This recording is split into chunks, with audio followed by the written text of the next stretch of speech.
ნუ მიმატოვებ. ნაწარმოები შეიცავს თამბაქოს ნაწარმის, თამბაქოს აქსესუარის ან მოწყობილობის მოხმარებას. მოწევა ზიანს აყენებს მუცლად მყოფ ბავშვს. მოწევა მავნებელია თქვენი ჯანმრთელობისათვის.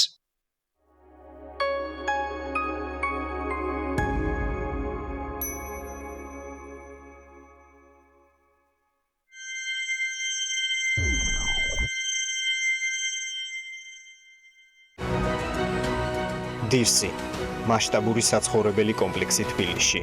წარმოგიდგენთ. გადაცემის სპონსორია ნოვა. 200-მდე დასახელების ქართული პროდუქტი. ნოვა 12 წელი თქვენს გვერდით.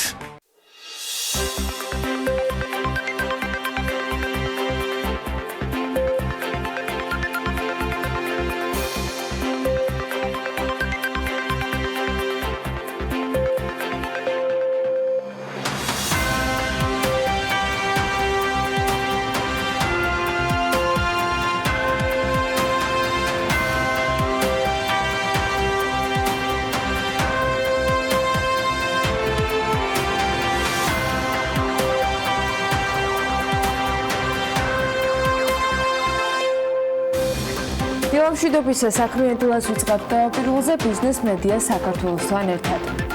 7 წლიანი მინისტრობა დასრულებულია დავით სერგენკომ, ამუკა ბახტაძის მრჩეველი გახდა, მისი შემცვლელი კი საჩხერის საავადმყოფოს ყოფილი მმართველი ეკატერინე ტიგარაძეა. პირველ სამუშაო დღეს ტიგარაძე მედიასთან წარდგენით შეხვდა პრემიერმა, მისი წინამორბედი მადლობებით გააცილა და გუნდის ახალ წევრს ახალი გამოწვევების გადაჭრისათვის მოკლე ვადები მისცა. მსოფლიო ბანკი საქართველოს განათლების სექტორის დასაფინანსებლად 90 მილიონ ევროს გამოყოფს. პრემიერის დაანონსებული სასაცილო ხელშეკრულება მსოფლიო ბანკის რეგიონალურმა დირექტორმა სამხრეთ კავკასიაში და ფინანსთა მინისტრმა ხელმოწერით დაადასტურეს. სესხი ინოვაციების ინკლუზიური განათლების ხარისხის პროექტის განსახორციელებლად არის გამოყოფილი. 62 მილიონი დოლარი კი ქართული ენერგეტიკისათვის ისო მსოფლიო ბანკისგან არის გამოყოფილი. მიზანი ენერგომომარაგების საიმედოობის და ფინანსური გაჯანსაღებაა. როგორ განვითარდება ბათუმის საერთაშორისო აეროპორტი მომავალი 10 წლის განმავლობაში, მას შემდეგ გახდება ცნობილი, რაც აეროპორტის ტექნიკურ-ეკონომიკური კვლევა ჩატარდება. ამ კვლევის ფარგლებში კი დეტალურად უნდა შეისწავლონ ბათუმის აეროპორტის ინფრასტრუქტურა იმისათვის, რომ განხორციელდეს მოკლევადიანი და გრძელვადიანი გეგმის განვითარების გეგმის შემუშავება. 4 ივლისიდან საქართველოს საავიაციო ბაზარზე ოპერირებას ავიაკომპანია Air Malta იწყებს. რეგულარული რეისები კუნძულ მალტადან თბილისის მიმართულებით 18 სექტემბრამდე კვირაში ერთხელ ყოველ 5 შაბათს შესრულდება. 2018 წელს უცხოურ ბაზარზე სამაციურეების მიერ გაყინული პროდუქციიდან 8.1%-ია გაყიდული. 2018 წელს ქვეყანაში 101 ერთეული სამაციურე მეურნეობა ფუნქციონირებდა, რომელთა უმრავლესობაც შიდა ქართლის რეგიონშია განთავსებული, საუბარია 45.9%-ზე. ერთ თვეში რუსეთიდან შემოტანილი საწვავის წილი 2.1%-ით გაიზარდა. დღეს ეს მაჩვენებელი 33.6%-ს შეადგენს. ნავთობპროდუქტების იმპორტიორთა კავშირის მონაცემებით იანვარ-აპრილში რუსეთიდან შემოტანილი საწვავის წილი მთლიან იმპორტში 31.9%-ია. სახელმწიფო აუდიტის სამსახური USAID-ის მიერ დაფინანსებული სახელმწიფო პროექტების აუდიტს ჩაატარებს. ევროპის ახალი ავტომობილების ბაზარი კი ბოლო 9 თვის განმავლობაში პირველად გაიზარდა. მაისში ევროპის მასშტაბით ახალი ავტომობილების გაყიდვებმა მოიმატა. ამის მთავარ მიზეზად კი გერმანიაში ახალ ავტომობილებზე გაზრდილი მოთხოვნა სახელდება. გაყიდვებმა ევროპაში 4.1%-ით იმატა, წინა წლის ანალოგიურ პერიოდთან შედარებით კი მან შეადგინა 1.440.000 ერთეული. სააუქციონო სახლის სოტბი იყიდება. აუქციონს კომპანია Bitfair USA 3.7 მილიარდ დოლარად ყიდულობს. ამასთან დაკავშირებით კომპანიის მიერ გავრცელებულ განცხადებაში აღნიშნული და მითითებულია, რომ Bitfair USA ბიზნესმენ პატრიკ დრაის ეკუთვნის.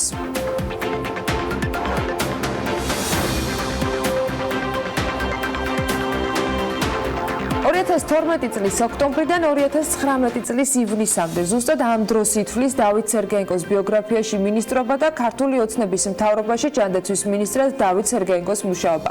ქართული ოცნების აღმასრულებელ ხელისუფლებაში ორიდან ერთ-ერთი ყველაზე დიდი ხნით მთავრობაში შემორჩენილი მინისტრი და ამავე დროს საზოგადოებრივი გამოკითხვებით ყველაზე მოწონებადი პოლიტიკოსი პოსტიდან წავიდა. ამჯერად ითქვა, რომ ის წავიდა, თუმცა ამჯერადაც იყო მიზეზები იმის საფიქრად, რომ ის გაუშვეს. მიუხედავად იმისა, რომ დავით სერგეენკოს თანამდებობის დატოვება, როგორც ამბობენ, ბევრჯერ სურდა მინისტრის პორტფელთან, მისი განშორება მხოლოდ გუშინ გაფორმდა. ბამუკა ბახტაძემ დავით სერგეენკო ქებით გააცილა და არც წამსვლელ მინისტრს დაუშურებია კეთილი სიტყვები. სულ ესპარსებია ამ მომენტიდან გაანალიზდა ჯანდაცვის სპეციალური სამსახურებო და პირველ რიგში პაციენტების ინტერესები. ჯანდაცვის სფერო და ის რეფორმები, რაც ჩვენმა პოლიტიკურმა გუნდმა გაატარა 2012 წლიდან არის ჩვენთვის განსაკუთრებით საამაყო და ყველაზე მნიშვნელოვანი. უმთავრესი ცვლილება, რაც მოიტანა ჩვენმა გუნდმა, ქართულმა ოცნებამ, გახდათ ის, რომ მთავრობის ნებისმიერი ინიციატივა და რეფორმა მორგებულია ადამიანზე, ჩვენს მოქალაქეზე. ყველას კარგად გახსოვთ, რა სისტემა ჩავიბარეთ ჩვენ 2012 წლის ბოლოს და რა მნიშვნელოვანი პროგრესი გვაქვს დღეს. და ბუნებრივია ეს წარმატება უკავშირდება ქართულ ოცნებას, ჩვენს პოლიტიკურ გუნდს და დათო სერგეენკოს. ადამიანს, რომელმაც შეძლო ამ ძალიან რთული და მნიშვნელოვანი რეფორმების გატარება. განსაკუთრებით, რა თქმა უნდა, მე მსურს გამოყო საყოველთაო ჯანდაცვის სისტემა, რომელმაც საქართველოში სრულიად განსხვავებული სტანდარტი დაამკვიდრა.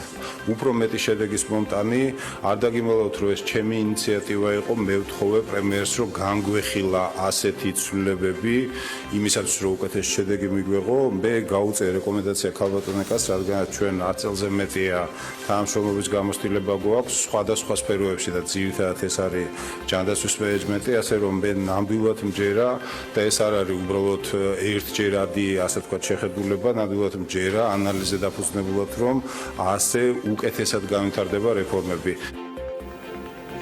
ქართული ოცნების მთავრობის პირველ შემადგენლობაში, რომელიც ჯერ კიდევ 2012 წლის 16 ოქტომბერს იყო დასახელებული, სხვათა შორის დავით სერგეენკო მაშინვე არ მოხვედრილა და ამის მიზეზადაც ის სახელდებოდა, რომ დაჭირდა მისი დათანხმება ამ თანამდებობაზე მოხვედრის. პირველადი ვერსიით ეს პოსტი ამირან გამყრელიძეს უნდა ჩაებარებინა, თუმცა ეს ასე არ მოხდა. სერგეენკო პოლიტიკურ თანამდებობაზე ბიძინა ივანიშვილის მშობლიური საჩხერის და მისი კუთვნილი საავადმყოფოს ხელმძღვანელობიდან მოვიდა. ეს გზა გაიარა მისმა შემცვლელმაც, თუმცა ვიდრე მის შემცვლელს და მის გამოწვევებს ვისაუბრებთ, უკვე ყოფილი მინისტრის დანატოვარი არ უნდა დავივიწყოთ. უკვე ვახსენე და ეს წლებია ფაქტად რჩება, რომ დავით სერგეენკო საზოგადოებრივი გამოკითხვებით მოსახლეობაში ყველაზე დიდი სიმპათიით სარგებლობდა. რეიტინგებში კარგი პოზიციების გამო წლების განმავლობაში ხან ბიძინა ივანიშვილის შემცვლელად იყო მედიაში პრემიერის თანამდებობაზე დასახელებული და ხან ბოლო საპრეზიდენტო არჩევნებისას მაგალითად ქართული ოცნების საპრეზიდენტო კანდიდატად. თუმცა სერგეენკო დარჩა თანამდებობაზე და დარჩა იქამდე, ვიდრე როგორც ჩვენთვის არის ცნობილი, არ მიიღო მათ შორის წასვლასთან ერთად შეთავაზება და პირობა, რომ 2020 წლის საპარლამენტო არჩევნებში ქართული ოცნების სიაში იქნებოდა. იქამდე უკვე ყოფილი მინისტრი პრემიერის მრჩეველის სტატუსს ირგებს. მომავალ არჩევნებში სიაში ყოფნა პარტიისათვის პლუსი უნდა იყოს ამონაცემებით, რადგან როგორც უკვე აღვნიშნე, მას მოსახლეობის მხრიდან უარყოფითი შეფასებები, სხვა მისი თანაგუნდელებისაგან განსხვავებით ბევრად ნაკლები აქვს, მაგრამ თავად მისთვის რამდენად არის კომფორტი, ეს რთული სათქმელი იქნება. და მოკლედ იმ დანატოვარზე, რაც პირველ რიგში გამსხვილებულ სამინისტროს და მის მუშაობას უკავშირდება. წასვლის მიზეზებიც დანატოვარში უნდა ვეძებოთ პრინციპში. ჯანდაცვის სამინისტრო საქართველოს უმსხვილესი მხარჯავი დაწესებულებაა. მხოლოდ 2019 წლისათვის სამინისტროს ბიუჯეტში თითქმის 4 მილიონი ლარი ჰქონდა გათვალისწინებული, 4 მილიარდი ჰქონდა გათვალისწინებული, 3 მილიარდ 968 მილიონ 400.000 ლარი. ნომინალურად ეს 2006 წლის საქართველოს ბიუჯეტზე მეტიც კი არის. სამინისტროს ბიუჯეტის უდიდესი ნაწილი კი მოსახლეობის საპენსიო უზრუნველყოფას და საყოველთაო ჯანდაცვის პროგრამაზე იხარჯება. მხოლოდ საყოველთაო ჯანდაცვის პროგრამის ბიუჯეტი უფრო მეტია, ვიდრე მაგალითად შინაგან საქმეთა სამინისტროს ან თავდაცვის სამინისტროს ბიუჯეტები საქართველოში. დავით სერგეენკო გენკოს მიერ თანამდებობის დატოვების შესაძლო მიზეზად ქრონიკული დაავადებების მქონე მოქალაქეებისათვის დაავადებების დაფინანსების პროგრამის წარუმატებლობაც დასახელდა. პროგრამა, რომელიც 2017 წელს მოსახლეობისათვის მედიკამენტებზე ხელმისაწვდომობის ზრდისთვის შეიქმნა, არც თუ ისე წარმატებული იყო, რადგან მასში წინასწარ გაცხადებულზე ბევრად ნაკლები ადამიანი ჩაერთო. თანხებისათვისებაც ბევრად ნაკლებად მოხდა. ქრონიკული მედიკამენტების პროგრამის ათვისება ბიუჯეტით დადგენილზე ბევრად ნაკლები დაფიქსირდა. ქრონიკული დაავადებების სამკურნალო მედიკამენტებით უზრუნველყოფის სახელმწიფო პროგრამა კი 2017 წლის 1 მაისს არის წარდგენილი. მაშინ დავით სერგეიკომ თქვა, რომ პროგრამა 150-200 ადამიანისათვის იქნებოდა მედიკამენტების შესყიდვის დაფინანსების შესაძლებლობა. ეს პროგრამა 2017 წლის 1 ივლისიდან ძალაშია. თავდაპირველად ის სოციალურად დაუცველებზე გავრცელდა. პროექტის ფარგლებში გულსილს ძახდა, ფილტვის, ფარისებრი ჯირკვლის, ქრონიკული დაავადებების, დიაბეტის 2 ტიპის სამკურნალო მედიკამენტები იყო დაფინანსებული. 2018 წლის სექტემბრიდან კი ეს პროგრამა გაფართოვდა და ასაკით პენსიონერებზე და შეზღუდული შესაძლებლობის მქონე სტატუსის პირებზე გავრცელდა. 2017 წელს მედიკამენტების პროგრამით მაშინ 13010 ადამიანმა ისარგებლა. 2018 წელს პროგრამაზე 22651 ახალი ბენეფიციარი დარეგისტრირდა და 2019 წლის მაისის მონაცემებით ბენეფიციართა რაოდენობა, რომელთაც ფაქტობრივად შეიძინეს თანადაფინანსებული მედიკამენტები, 31000-საც კი არ აღწევდა. იმის მიუხედავად, რომ ბენეფიციართა პოტენციური რაოდენობა 800000-ს აღემატება ამ დროის მონაცემებით. მოკლედ, 2018 წელს პროგრამის ბიუჯეტი იყო 10 მილიონი ლარი. ფაქტ-ჩეკის ინფორმაციით, წლის პირველი 11 თვის განმავლობაში მისი ათვისება დაახლოებით 9 მილიონი ლარი აღმოჩნდა. დეკემბერში კი ის 7.600.000-მდე გაიზარდა, თუმცა ზრდის მიზეზი სოციალური მომსახურების სააგენტოს მიერ 6.5 მილიონი ლარის ღირებულების მედიკამენტების შეძენა იყო და არა თავად უშუალოდ მოსახლეობის მხრიდან ათვისება. სახელმწიფო ხაზინის მონაცემებით კი 2019 წელს ამ პროგრამის ბიუჯეტი 20 მილიონი ლარით არის განსაზღვრული. ანუ წელს 20 მილიონი ლარი უნდა დაიხარჯოს. ნახევარი წლის განმავლობაში კი 1 მილიონ ლარამდეა მხოლოდ გადახდა. ანუ 2019 წლის განმავლობაში 20 მილიონი ასათვისებელი, მე-6 თვე არის ამ დროისათვის და მხოლოდ 1 მილიონი იყო ათვისებული. საყოველთაოდ ჯანდაცვის პროგრამამ ზოგადად ძალიან ბევრი ეტაპი გაიარა და სრულყოფამდე ალბათ კიდევ ბევრი აქვს გასავლელი, თუმცა უცვლელი მისი ხარჯების ზრდის ტენდენცია იყო ამ წლების განმავლობაში, რომელსაც ეს პროგრამა ითხოვდა და ჯერჯერობით ითხოვს კიდეც. ცალკე თემაა C-ჰეპატიტის ელიმინაციის პროგრამა, რომლის მიმდინარეობის აქტიური მხარდამჭერებისაგან განსხვავებით შესრულებას ძალიან ბევრი კრიტიკოსი გამოუჩნდა და მხარდამჭერი მართლა ყველა პლატფორმიდან ჰყავდა. პრემიერმა გუშინ სხვათაშორის პოზიცია ამ ყველაფრის მიუხედავად არ შეიცვალა და თქვა, რომ ეს პროექტიც წარმატებულად არის შესრულებული. ასეა თუ ისე, დავით სერგეიკო წავიდა და როგორც გუშინვე ითქვა, მისი შემცვლელის რეკომენდატორიც თავად იყო. განსაკუთრებით ეკას სუსურო წარმატებები, ეს არ არის უბრალოდ პროტოკოლური სურვილი, ეს არის აბსოლუტურად გულწრფელი, იმიტომ რომ თქვენს წარმატებაზე დამოკიდებული იქნება ძალიან ბევრი ადამიანის კეთილდღეობა და მე ნამდვილად მჯერა, რომ ეს ცვლილებები იქნება უკეთესი შედეგების. ჩვენ დღეს ნამდვილად შეგვიძლია ვთქვათ, რომ ჯანდაცვის რეფორმის პირველი ფაზა წარმატებით დასრულდა, რაც აუცილებლად უნდა აღვნიშნოთ, რომ ჩვენი გუნდის და ბატონი დავითის დამსახურებაა. პროტოკოლი გუშინ სახელმწიფო კანცელარიაში ინფორმით იყო დაცული, როგორც თავად ადმინისტრაციამ გადაწყვიტა მედიის კითხვებისათვის ტრიბუნასთან გამოსული მოქმედი და ყოფილი მინისტრები არ გაჩერებულან, არც პრემიერს უპასუხია შეკითხვებისათვის. მან საკუთარ გამოსვლაში ჩამოთვალა ის გამოწვევები, რაც გუნდის ახალ წევრს მოკლე ვადაში ექნება გადასაჭრელი. ყველას კარგად გახსოვთ, რა სისტემა ჩავიბარეთ ჩვენ 2012 წლის ბოლოს და რა მნიშვნელოვანი პროგრესი გვაქვს დღეს. და ბუნებრივია ეს წარმატება უკავშირდება ქართულ ოცნებას, ჩვენს პოლიტიკურ გუნდს და დათო სერგეენკოს. ადამიანს, რომელმაც შეძლო ამ ძალიან რთული და მნიშვნელოვანი რეფორმების გატარება. განსაკუთრებით რა თქმა უნდა, მე მსურს გამოყო საყოველთაო ჯანდაცვის სისტემა, დათოს როლი არის კიდევ უფრო მნიშვნელოვანი, ჩემი როგორც მრჩევლის, რომ ჩვენ შევძლოთ ერთობლივი ძალისხმევით იმ რეფორმების ეფექტური გატარება, რომელიც მე უკვე აღნიშნე და ამავე დროს ახალი რეფორმების დაგეგმა, რომელიც საქართველოში ჯანდაცვას და სოციალურ დაცვას გადაიყვანს სრულიად ახალ დონეზე და მიუახლოვებს მას ევროპულ სტანდარტებს. მინდა გითხრათ, რომ ის საკითხები, ეს დავალებები, ეს რეფორმები, რომელიც ექნება ქალბატონ ეკას, როგორც ახალ მინისტრს გასატარებელი, არის საკმაოდ რთული და საკმაოდ ბევრ გამოწვევასთან იქნება დაკავშირებული. აქედან გამომდინარე, მას აქვს ჩვენი სრული პოლიტიკური მხარდაჭერა.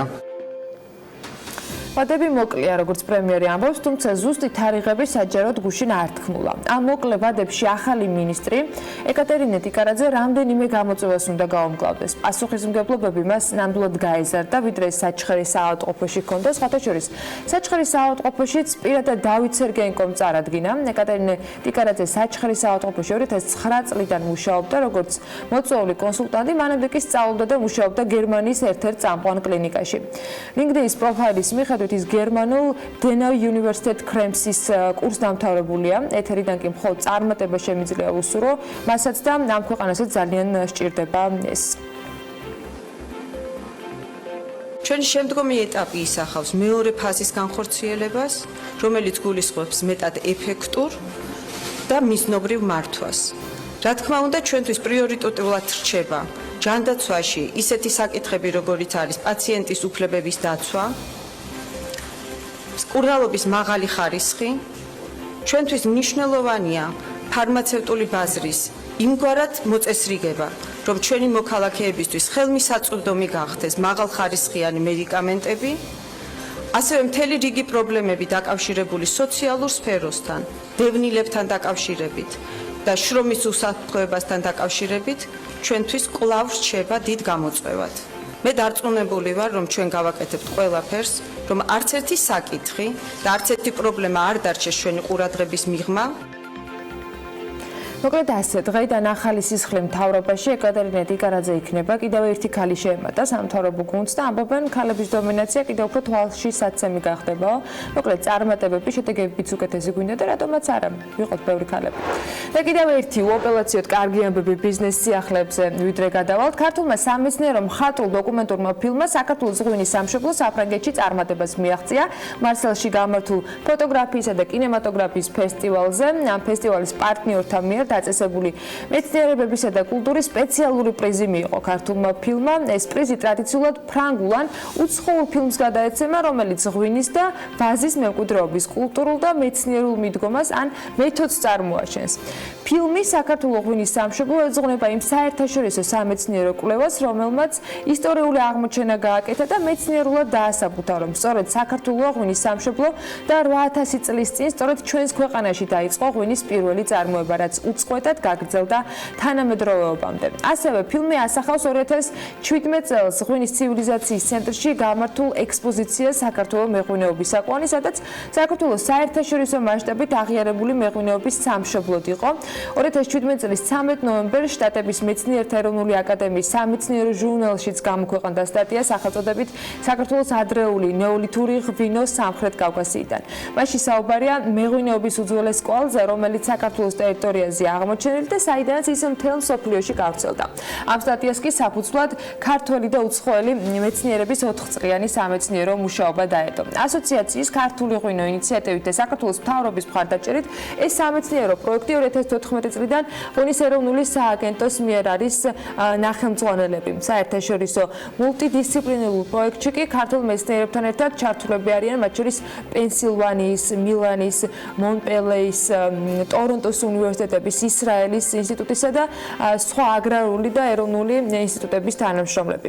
მეცნიერ მხატვრულ დოკუმენტური ფილმი გადაღებული არის სამინისტროს, გარემოსდაცვისა და სოფლის მეურნეობის სამინისტროს, ღვინის ეროვნული სააგენტოს და საქართველოს ინტელექტუალური საკუთრების სააგენტოს მხარდაჭერით. ეს 40 წუთიანი ფილმის რეჟისორი კი ალექსანდრე გაბუნია გახლავთ. გადაღებები სხვადასხვა დროს საქართველოსა და შეერთებულ შტატებში, იტალიასა და საფრანგეთში მიმდინარეობდა და გადაღებულია სტუდია სინემანის ფილმის ბაზაზე. მე მინდა მიულოცო ამ ფილმის შემქმნელებს ეს წარმატება და კიდევ ბევრი წარმატება უსურვოთ როგორც ფილმის ავტორებს, ისევე ქართულ ღვინოს.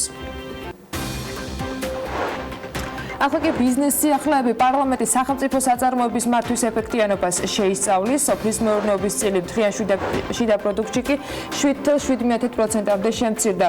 ტექნოლოგიური უნივერსიტეტისათვის გამიზნულ შენობაში სასტუმრო ნოემბერში უნდა გაიხსნას. ია პლატფორმა ინფრასტრუქტურის დარგში არსებული გამოწვევებისა და სიახლეებისათვის საქართველოს ბანკის და ინფრასტრუქტურის მშენებლთა ასოციაციის ორგანიზებით გუშინ ფორუმი შედგა. გალტენ ტაგარტის წინასწარი პროგნოზით მომდევნო 3 წლის განმავლობაში სამშენებლო სექტორი დაახლოებით 6-დან 8%-მდე უნდა გაიზარდოს. ორგანიზაციაში იმასაც განმარტავენ, რომ 2014-17 წლების განმავლობაში დარგი სწრაფად იზრდებოდა და ქვეყნის მთლიანი შიდა პროდუქტის ფაქტიურად მეოთხედი სწორედ სამშენებლო სფეროზე მოდიოდა. გასული წლის მეოთხე კვარტლიდან კი შემცირებაა ამ მიმართულებით, რომლის მთავარ მიზეზადაც პიპის გასცადენის მშენებლობის დასრულება დასახელდა. თავის მხრივ საქართველოს ბანკის გენერალური დირექტორის მოადგილემ სექტორის მნიშვნელობაზე ისაუბრა გუშინდელი პრეზენტაციისას. დარგს რაც გამოწვევები აქვს ამ ეტაპზე ეს არის მშენებლობის ახალი სამშენებლო კოდექსი, რეგულაციები, ნებართვების გამკაცრება, უსაფრთხოების და ხარისხის კონტროლი მშენებლობაში, რაც ხარჯიანია დარგისთვის. ამ ეტაპზე ვფიქრობთ, რომ დაახლოებით 6%-ით ზრდა იქნება მშენებლობის სექტორში მომავალ 2-3 წელიწადში, თუმცა არც იმას არ გამოვრიცხავთ, რომ უფრო სწრაფად გაიზარდოს დარგი, ეს დამოკიდებული იქნება ახალი პროექტების ინიცირებაზე, მშენებლობის აქტიურ ფაზაში შესვლაზე. მშენებლობის სექტორი საქართველოს მთლიანი შიდა პროდუქტის თითქმის 10%-ს აღწევს. ბრუნვა კი 7 მილიარდ დოლარს აღემატება, რაც ნიშნავს, რომ ეს ძალიან მნიშვნელოვანი ნაწილი არის ქვეყნის ეკონომიკური სიძლიერის, ინფრასტრუქტურის ძლიერი და გამართული მუშაობა საწინდარია იმისა, რომ მნიშვნელოვანი დარგები ქვეყნისა ძალიან გამართულად მუშაობენ.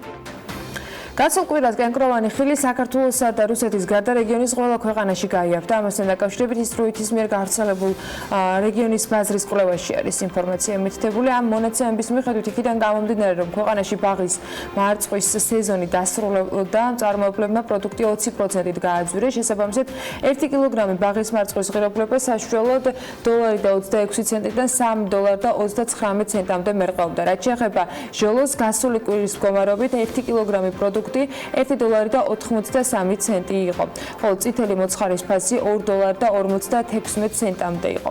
რუსეთში კენკროვანი ხილის ფასი მხოლოდ ქვეყნის დასავლეთ ნაწილში შემცირდა და 1 კილოგრამის ღირებულებამ საშუალოდ $1.9-დან $2.22-მდე შეადგინა ფასი, თუმცა რუსეთის ბაზარზე ჩრდილოეთის ტერიტორიიდან შეთავაზებული პროდუქტი ჭარბობდა, რომლის ფასმაც $2.79 დააფიქსირა. რაც შეეხება იმპორტირებულ პროდუქტს, საშუალოდ $2.63-დან $4.18-მდე მერყეობდა ფასი. რეგიონის ქვეყნებს შორის წითელი მოცხარის ფასი ყველაზე მეტად ტაჯიკეთსა და უზბეკეთში შემცირდა. ტაჯიკეთში პროდუქტი მაგალითად საშუალოდ $1.9-დან $1.18-მდე იყო, უზბეკეთში კი $1.29-დან $1.53-მდე ფასობდა.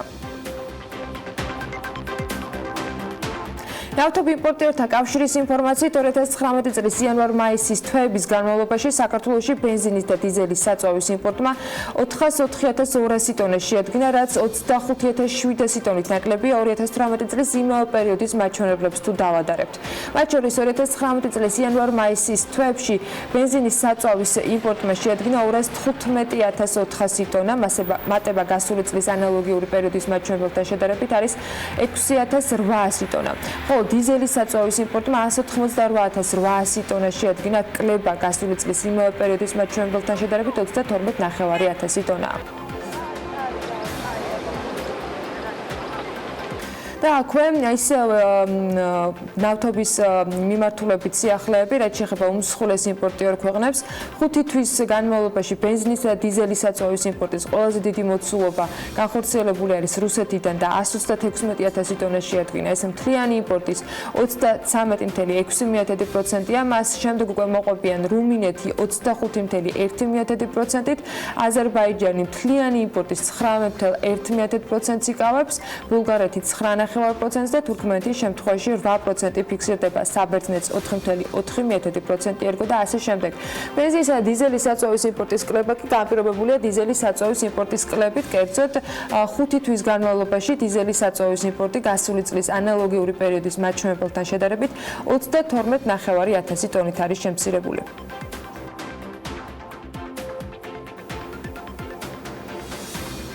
როგორ განვითარდება ბათუმის საერთაშორისო აეროპორტი მომავალი 10 წლის განმავლობაში მას შემდეგ გახდება ცნობილი, რაც აეროპორტის ტექნიკურ-ეკონომიკური კვლევა ჩატარდება.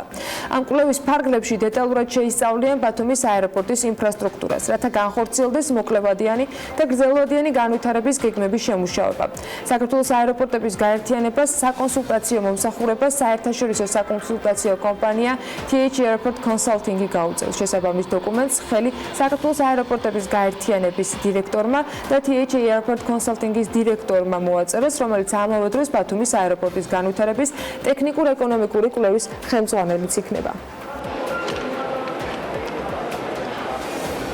დაცული ტერიტორიების სააგენტო თანამედროვე ეკოტურისტული პროდუქტების დანერგვაზე მუშაობს. სააგენტოს საერთაშორისო ურთიერთობების და პროექტების მართვის სამსახურის უფროსმა ტურიზმის და მასპინძლობის მეოთხე კონფერენციაზე ტურიზმის განვითარებაში ეკოტურიზმის როლზე ისაუბრა. თამარ ხიმშიაშვილი ამბობს, რომ დაცული ტერიტორიების მიერ რეგიონებში შექმნილ ეკონომიკური სარგებელი მნიშვნელოვანია. მან გამოსვლისას მიმოიხილა ეკოტურიზმის განვითარების კუთხით დაცულ ტერიტორიებზე მიმდინარე და საომავლო ინფრასტრუქტურული პროექტებიც. სააგენტოს მიერ შემუშავებული პოლიტიკის შესაბამისად რეგიონებში ვითარდება სოფლები და ადგილობრივი მოსახლეობა სულ უფრო მეტად ერთვება ტურიზმის სექტორში.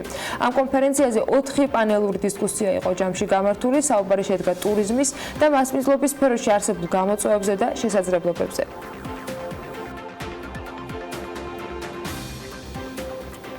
ჭუღურეთის რაიონში 9 ძმის ქუჩაზე ახალი თანამედროვე სტანდარტებით აღჭურვილი მრავალფუნქციური დასასვენებელი სივრცე უნდა მოაწყოს, საპროექტო სამუშაოები კი დასრულებულია. რეკრეაციული სივრცის მოსაწყობა ტენდერი მალე გამოცხადდება. სამუშაოების ფარგლებში ტერიტორიაზე საბავშვო ზონა, საბაღე სკამები, ურნები, დასასვენებელი ადგილები და საჩრდილობლები უნდა განთავსდეს. ასევე მოეწყობა გარე განათების სისტემა, საფეხმავლო ბილიკი, მოპირკეთდება ფილებით და ტერიტორია ყველა საჭირო ინვენტარით აღიჭურება. ამ პროექტის თანახმად დასასვენებელი სივრცე ასევე უსაფრთხოების მოაჯირებით იქნება შემოფარგლული. მთავრობის დადგენილებით იაკობ გოგებაშვილის სახელობის თელავის სახელმწიფო უნივერსიტეტს რეაბილიტაცია ჩაუტარდება. სასწავლო დაწესებულებაში განმარტავენ, რომ სარეაბილიტაციო სამუშაოები უნივერსიტეტს პირველი სასწავლო კორპუსში განხორციელდება და ინფრასტრუქტურული პროექტის ფარგლებში დაგეგმილი არის კორპუსის ლიფტით აღჭურვაც და აუდიტორიების კეთილმოწყობაც, ტექნიკური ბაზით უზრუნველყოფასთან ერთად ადაპტირებული გარემო შექმნა და ასე შემდეგ სხვადასხვა კრიტერიუმების დაკმაყოფილება. თელავის სახელმწიფო უნივერსიტეტის რეაბილიტაცია ჯამში 2 ეტაპად უნდა ჩატარდეს. პირველი ეტაპი 2019 წლის ბოლოს, მეორე ეტაპი კი 2020 წელს დასრულდება. მთავრობის მიერ გამოყოფილი თანხის პარალელურად სამუშაოების ნაწილს საგანმანათლებლო და სამეცნიერო ინფრასტრუქტურის განვითარების სააგენტო დააფინანსებს. გურჯაანის მუნიციპალიტეტის საკრებულომ კი სოფელ ახაშნის და იმ ნაწილის განაშენიანების გეგმა დაამტკიცა, რომელსაც რეაბილიტაცია უნდა ჩაუტარდეს. ახაშენში უახლოეს მომავალში კომპანია M-კვადრატი ევროსტანდარტების შესაბამის სასტუმრო ტურისტულ კომპლექსს ააშენებს. პროექტი M-კვადრატ ჰოსპიტალიტის წარმომადგენლება დეპუტატებს დეტალურად გააცნეს. სასტუმრო კომპლექსში ჯამში 60 კომფორტული სასტუმრო ნომერი უნდა ჰქონდეს, 30 ვილა, ქართული ტრადიციული და უცხოური რესტორნები, ღვინის მარანი, სპა, ცენტრი და 7 ჰექტარზე გაშენებული ვენახი.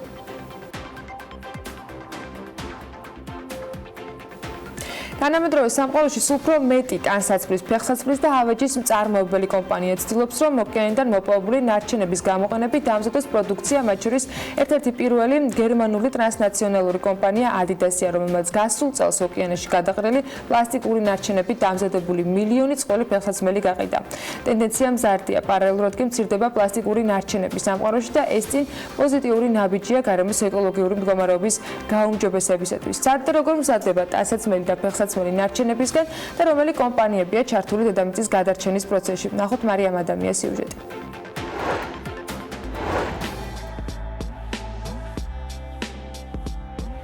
შეზღუდული რესურსები და დაბინძურებული გარემო ისაა, რაც დღეს დედამიწას ყველაზე მეტად ადარდებს. ცალკეული ინდივიდები და სხვადასხვა კომპანიები ცდილობენ ამ პრობლემას თავიანთი ხერხებით ებრძოლონ. მათ შორისაა Adidas-ი, Nike და Veja, რომლებიც ოკეანეებიდან ამოღებული და გადამუშავებული პლასტიკური ნარჩენებისგან ფეხსაცმელებს ამზადებენ. ექსპერტები ვარაუდობენ, რომ 2050 წლისთვის ოკეანეში იმაზე გაცილებით მეტი პლასტიკური ბოთლი იქნება, ვიდრე თევზია.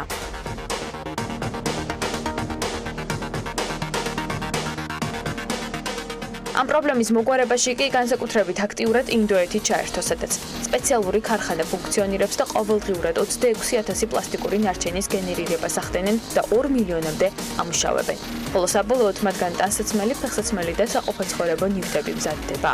სპორტული ბრენდები 2024 წლისთვის პირობას დებენ, რომ ნივთების წარმოებაში მხოლოდ პლასტიკურ ნარჩენებს გამოიყენებენ. დღევანდელი მონაცემებით Adidas 5 მილიონი წყვილი ფეხსაცმელი აქვს დამზადებული 1 წლის განმავლობაში და ამბობენ, რომ ეს არის მარკეტინგული გათვლა, თუმცა მთავარი არის ის ფაქტი, რომ მოსახლეობა ერთვება კამპანიაში და ყველა ერთად ცდილობს ეკოლოგიური კატასტროფის თავიდან აცილებას. ბრენდმა ოკეანიდან მოპოვებული ნარჩენებით გარდა ფეხსაცმლისა ყველაზე უჩვეულო საცურაო კოსტუმით შექმნა და ხაზი გაუსვა, რომ ზუსტად ერთი ნაბიჯია დაბინძურებიდან სუფთა ოკეანემდე. ეს ყველაფერი კი ინდოეთში სპეციალურად პლასტიკური ნარჩენების გადამამუშავებელ ქარხანაში მზადდება.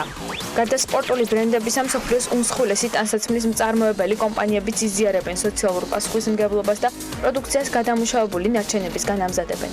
პლასმასის ბოთლები, ტექსტილის ინდუსტრიიდან შემორჩენილი ბამბა და გადამუშავებული პოლიესტერი. მათ კომპანიები მეორე ცხოვრებას აწყებინებენ და იქმნება სხვადასხვა ქსოვილი, სეზონისა და გამოყენების მიხედვით. ამბობენ, რომ საშუალოდ 3 პლასმასის ბოთლია საჭირო იმისათვის, რომ ერთი წყვილი ბოტასი შეიქმნას. ბოტასები კი როგორც ჩანს ცუდი არ არის, იმიტომ რომ მათზე მოთხოვნა ყოველწლიურად იზრდება. ახლა კიდევ ის რომ ამიტის პროგნოზი ჩავხედოთ გარემოს ეროვნული სააგენტოს ინფორმაციით და ამიტი გამპირობებული იქნება ამიერკავკასიის ჩრდილოეთიდან მოქმედი შედარებით გრილი და სამხრეთიდან გადმონაცვლებული ცხელი ჰარის მასების ურთიერთქმედებით. მოსალოდნელია დრო გამოშვებით ღრუბლიანობის მომატება და ამავე დროს უმეტეს რაიონში იქნება წვიმა ელჭექის ფონზე აღმოსავლეთ საქართველოში ზოგან სიტყვაც არის შესაძლებელი და იქროლებს ცვალებადი მიმართულების ქარი. სოხუმში დღის მეორე ნახევრიდან ხანმოკლე წვიმა ელჭექით მოსალოდნელი და 31 გრადუსი დაფიქსირდება. იწვიმებს ბათუმსა და ქობულეთში, სადაც მაქსიმალური ტემპერატურა 30 გრადუსია ნავარაუდები. ქუთაისში ასევე დღის მეორე ნახევრიდან ხანმოკლე წვიმას ელჭექით ელოდებიან და აქ მაქსიმუმ 34 გრადუსი მიაღწევს ტემპერატურა. ზუგდიდში 33 გრადუსი იქნება, ანაკლიაში 31 და ოზურგეთში 34. ყველგან აქ დღის მეორე ნახევარში ხანმოკლე წვიმას ელჭექით ვარაუდობენ, ისევე როგორც ონში, სადაც მაქსიმუმ 32 გრადუსი დაფიქსირდება და ანალოგიურად 32 გრადუსი და დღის მეორე ნახევარში წვიმაა მოსალოდნელი გორშიც. ცხინვალში 31 გრადუსია მაქსიმალური ტემპერატურა მოსალოდნელი, მარნეულში 33, რუსთავში 34 და ახალციხეში 31, ისევე როგორც ბორჯომში. ბაკურიაში 25 გრადუსი იქნება, ახალქალაქშიც 25 გრადუსამდე გათბება ტემპერატურა და სტეფანწმინდაში მხოლოდ 21 გრადუსი არის 19 ივნისის ნავარაუდები. თელავში 33 გრადუსი მიაღწევს ტემპერატურა, თბილისს რაც შეეხება. აქაც 33 გრადუსი იქნება დედაქალაქში მაქსიმუმ ტემპერატურა, დრო გამოშვებით ღრუბლიანობა მოიმატებს, ხანმოკლე წვიმა ელჭექით მოსალოდნელი და იქროლებს ცვალებადი მიმართულების ქარი. ესეთი ამინდი გველოდება 19 ივნისს მთელი საქართველოს მასშტაბით და ეს არის ყველაზე უთხოვარი ინფორმაცია, რომელსაც გარემოს ეროვნული სააგენტო გავრცელებს. მოთხოვნის მთელი კვირის განმავლობაში მცირე წვიმიანი დღეები იქნება, როგორც ამბობენ, შედარებით გრილ დღეებს უნდა ველოდოთ ამ შაბათამდე, ასე რომ სხვა დეტალური ინფორმაციისათვის საქმიანი დილის შემდეგ კოლაჟებს უნდა მიადევნოთ თვალი და გრძელვადიანი ამინდის პროგნოზს აუცილებლად წარმოგიდგენთ. ახლა მცირე სარეკლამო პაუზა გველოდება, იქამდე ფრენების განრიგს გადავხედოთ და რამდენიმე წუთში ვისაუბრებთ ძალიან საინტერესო თემებზე.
გადაცემის სპონსორია ნოვა.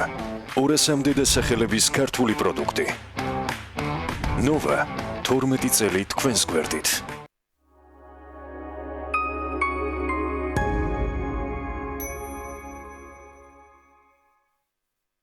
სიახლე გალფში განახლებული ეკომეგობრული საწვავი G-Force Green Booster-ის დანამატით. მისი უნიკალური ფორმულა მნიშვნელოვნად ამცირებს მავნე ნივთიერებების გამოყოფას ჰაერში. ჩვეულებრივი საწვავისგან განსხვავებით G-Force ზრდის განვლილ მანძილს. შესაბამისად ამცირებს ხარჯს საწვავზე, ეფექტურად ასუფთავებს ძრავს ნადებისგან და ამცირებს წვეთას. გადადი G-Force მხოლოდ გალფის ქსელში. ამის ყურება მთელი დღე შემიძლია. სამწუხაროდ ეს რეკლამა მთელი დღე ვერ იქნება, მაგრამ როდესაც ლუდი იდეალურია, 10 წამიც კი საკმარისია. Harpy, ნამდვილი ირლანდიური ლუდი გინესისგან. კბილეული ჩემს სახლში ყოველთვისაა. ამიტომ ჩემთვის მნიშვნელოვანია ის არა მარტო გემრიელი, არამედ ჯანსაღიც იყოს. როცა ჩემი შვილები სანდომის კბილეულს მიირთმევენ, შვიდად ვარ, რადგან ვიცი, რომ ის ყოველთვის ახალი და ეკოლოგიურად სუფთაა. სანდომი ფართო ასორტიმენტს გვთავაზობს და არჩევანშიც არ ვარ შეზღუდული. სანდომი, ბრენდი, რომელსაც ვენდობი. მაგთის ახალი პაკეტი ინტერმედი. ულიმიტო მობილური ინტერნეტი. აქტივაციიდან 5 საათის განმავლობაში 2 ლარად. მოიწყე ინტერნეტ დღესასწაული. კარტლის აგროსისტემების ისტორია 22 წლის წინ დაიწყო. ამ ხნის მანძილზე დავამუშავეთ 50,000-ზე მეტი სასოფლო-სამეურნეო მიწის ფართობი.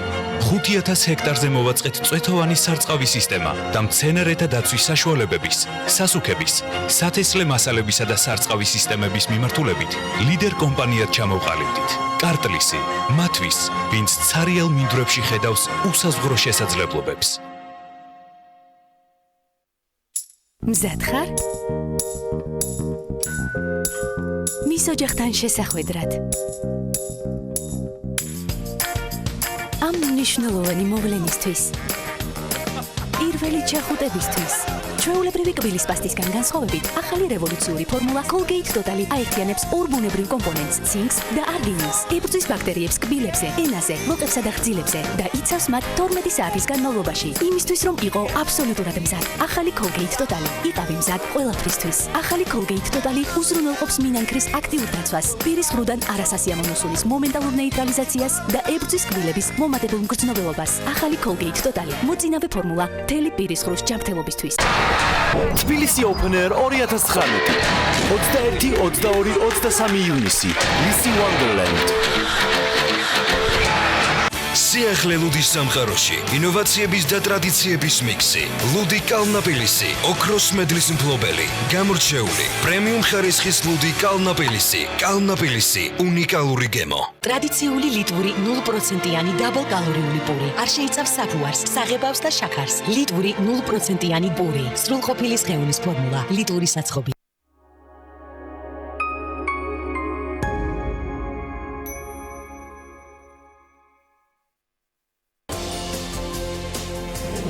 როგორ გრძელდება ცხოვრება, როდესაც საპატიმროს კედლებს ტოვებ? რა ელით ციხიდან გამოსულ ადამიანებს ჩვენს ქვეყანაში? გისოსებს მიღმა დაწყებული ბიზნესი და პროექტი, რომელიც ყოფილ პატიმრებს რეალურ ცხოვრებაში დაბრუნების მრავალმხრივ შესაძლებლობებს აძლევს. სოციალური ტანგო, საცეკვაო მოედნად ქცეული პარკი და მასტერკლასი ღიაცის ქვეშ. პროექტი, რომელმაც მსურველები რომანტიკისა და ვნების უსიტყვო პლასტიკურ დიალოგში ჩააბა. ტანგო ლიბერთისგან გადაცემაში პირველად. ჩვენი დეგუსტატორი ბორბლებზე მორიგ-კვების ობიექტს ამჯერად ბორბლების გარეშე სტუმრობს. უჩვეულო რესტორანი თბილისური 9-სართულიანი კორპუსის სახურავზე და ქვევრები ცაში. ნახეთ ვაკაჭი ხიდაშელის რუბრიკაში რა გაქვთ საფირმო.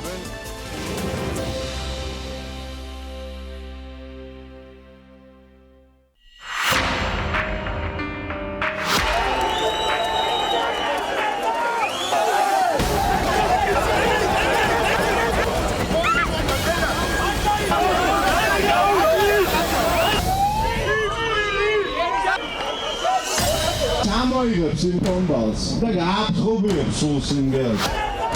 რაინდი არ ვიცი ვინ არის, გამოძიება დავიწყეთ. ეს არის სახელმწიფოების მოშლა. თბილისი პრაიდი აგრძელებს კვირეულის ორგანიზებას. ერთ მხარეს ქვეყნის კონსტიტუცია გამოხატვის თავისუფლების გარანტირებული უფლებით, მეორე მხარეს მუქარა არსენალში არსებული კომბლებითა და ქამრებით, ვინდა იცავს უმცირესობას. შეძლებს თუ არა ხელისუფლება კანონის ფარგლებში ყველას მიუთითოს თავისი ადგილი. პოლიტმეტრში დღეს საპრეზიდენტო ვადის დასრულების შემდეგ პირველად პირდაპირ ეთერში გიორგი მარგველაშვილი.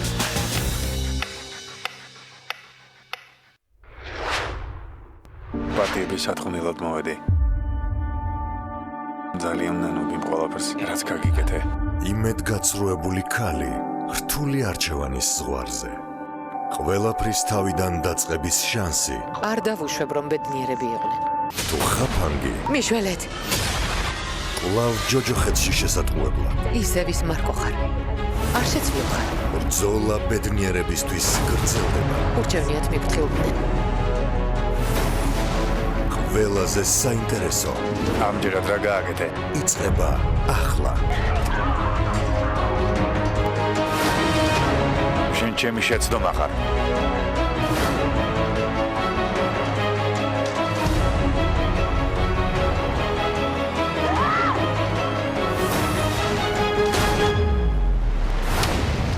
ნუ მიმატოვებ.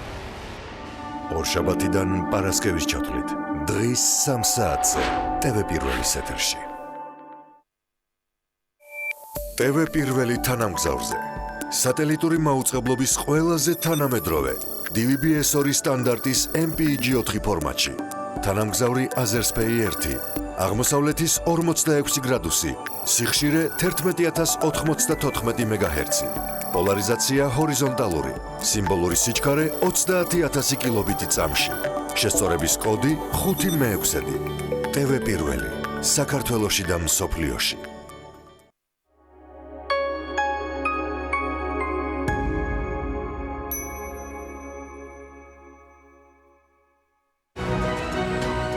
დირსი მასშტაბური საცხოვრებელი კომპლექსი თბილისში. წარმოგიდგენთ. გადაცემის სპონსორია ნოვა. ორასამდე დასახელების ქართული პროდუქტი. ნოვა 12 წელი თქვენს გვერდით.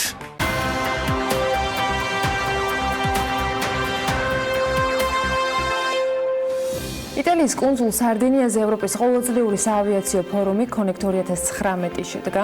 კალერიაზე მიმდინარე რიგით მე-16 ფორუმში მონაწილეობას 65 ავიაკომპანიის და 250 აეროპორტის 600-ზე მეტი წარმომადგენელი იღებდა. საქართველოსთან ამ ფორუმში საქართველოს აეროპორტების გაერთიანება და ასევე ქართული ავიაკომპანია MyWay Airlines იყვნენ წარმოდგენილები.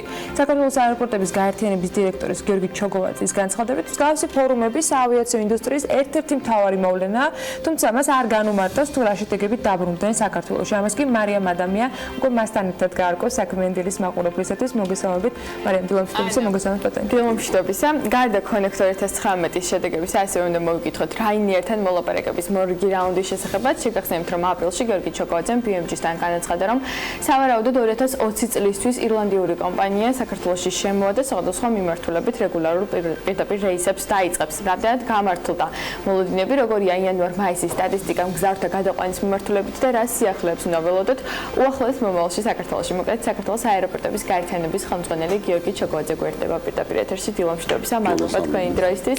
პირველ რიგში დავიწყოთ Connector 2019-ით.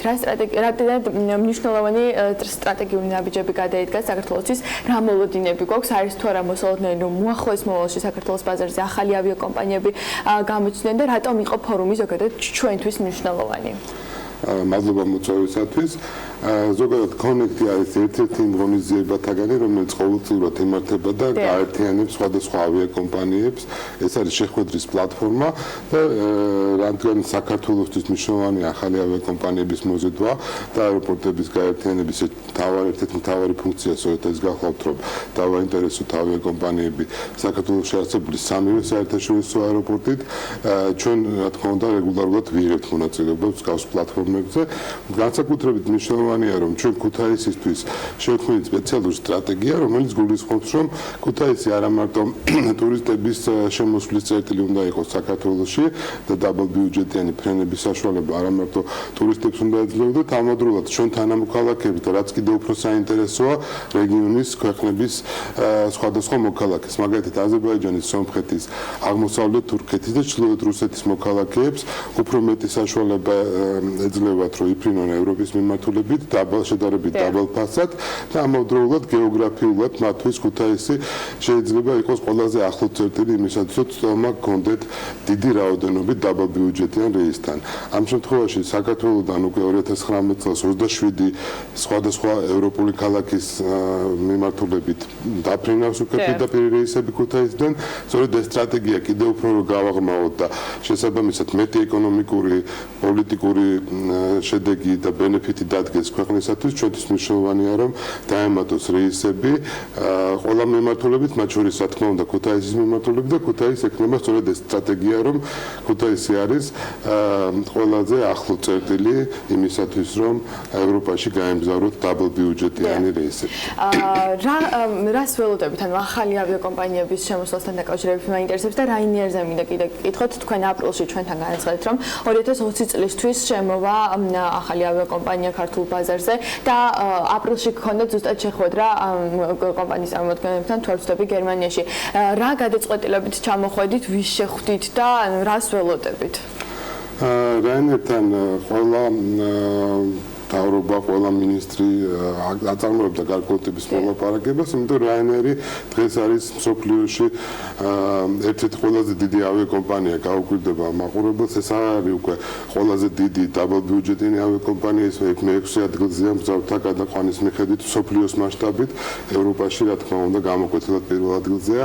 შესაბამისად, ეს ინტერესი ლოგიკურია და ჩვენც რა თქმა უნდა დავიწყეთ ახალი ეტაპი ამ ავიაკომპანიასთან ურთიერთობის და მოლაპარაკებების საშუალებას, იმის თქმის საშუალებას, რომ თვითონ მოლაპარაკებები კარგად მიმდინარეობს, გვაძლევს ის, რომ ჩვენ რადიკალურად გავაუმჯობესეთ ის პირობა, რაზეც რაინერი დღეს თანახმაა, თუ შარშან და წინა წლებში ისინი ბევრად უფრო დიდი მოთხოვნები ჰქონდათ სახელმწიფოს მიმართ, ეს მოთხოვნები ბევრად უფრო შემცირებულია. თანხაში შემცირდა თუ თანხები გამოაკვდა საერთოდ? თანხაშიც შემცირდა, იმიტომ რომ ზოგადად ჩვენმა ქვეყანა ბოლო წლებში აჩვენა, რომ ეს არის საინტერესო მიმართულება, ტურისტული მიმართულება ამ შემთხვევაში და ეს რა თქმა უნდა ბიზნეს ინტერესს უფრო აღვივებს კომერციულ ინტერესს და ნაკლები ჭირდება სახელმწიფოს. რჩება მოთხოვნა, რომელიც სახელმწიფოსგან თანადაფინანსებას გულისხმობს მგზავრების მიმართულებით კონკრეტული თქვათ კვოტები იყო მაშინ დასახელდა კონკრეტული თანხები. ამ ნაწილში მაინც რჩება ინტერესი. მარკეტინგული მხარდაჭერა რა თქმა უნდა ჭირდება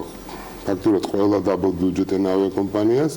მარკეტინგული მხარდაჭერით სარგებლობს ვიზი არის, მარკეტინგულ მხარდაჭერაზე გვესაუბრება რა თქმა უნდა რაინერიც, თუმცა როგორც უკვე აღნიშნეთ, წინა წლებთან შედარებით ეს რამოდენიმეჯერ უფრო გაიაფებულია. ბატონო, თუ არსებობს გათვლები და ახლობებით რაინერის შემოსვლის შემდეგ, თქვათ რა მოცულობის მგზავრთნაკადის გადაყვანაზე შეიძლება გქონდეს მას თქვათ პრეტენზია, როგორ შეიძლება ბაზარი განაწილდეს, აი ამ მიმართულებით მათ თუ აქვთ გათვლები და თქვენ რა გათვლები გაქვთ ამასთან დაკავშირებით?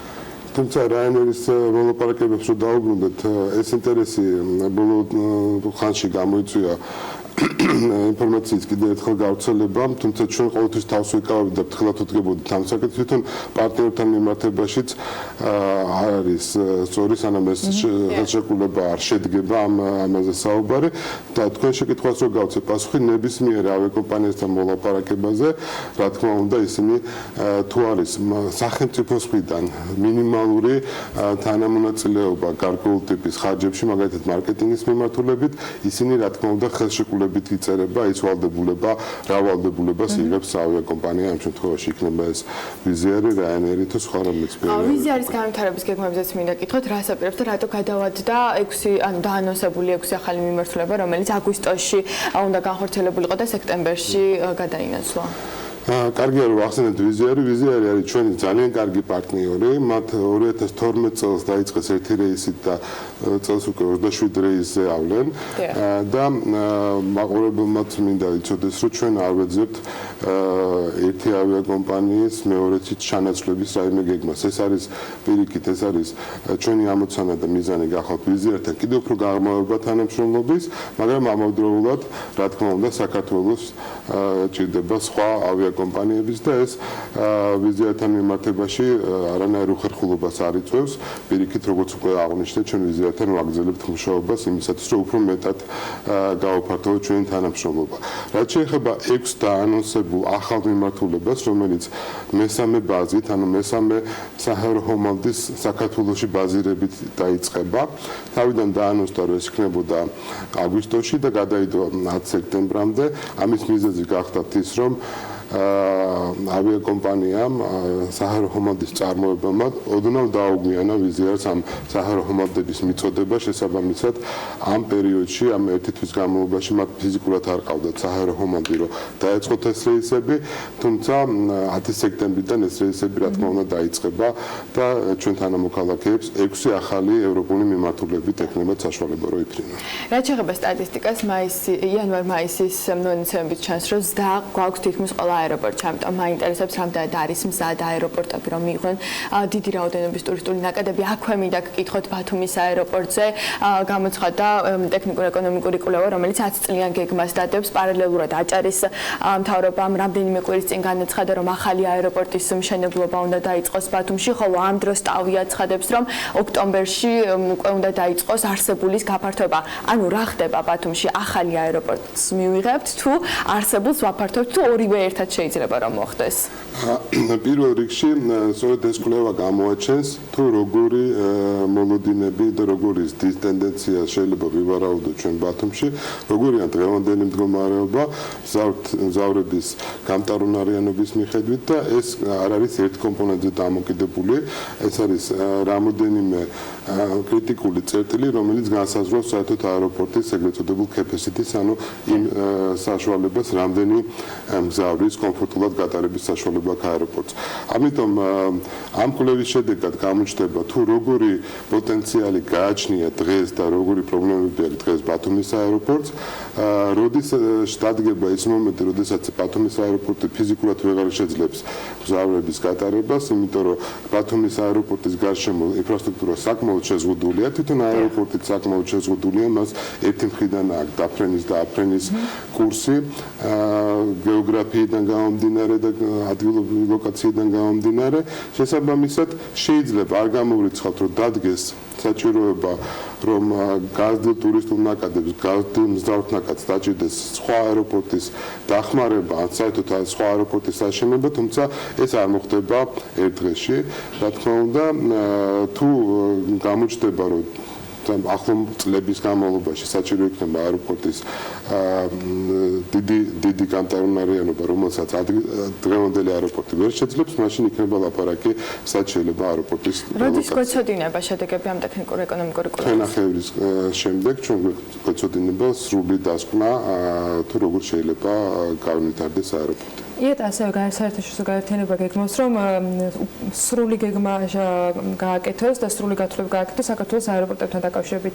რას ელოდებით, თქვენ რა ინფორმაციების მიღებას ელოდებით ამ მოკვლევისაგან და თუ გქონდათ ამ თემაზე კონსულტაციები, რომ თქვენი ინტერესიც გაეთვალისწინებინათ მათ შორის ამ კვლევის ნაწილში, რომელსაც ისინი საქართველოსთან დაკავშირებით დეტებენ?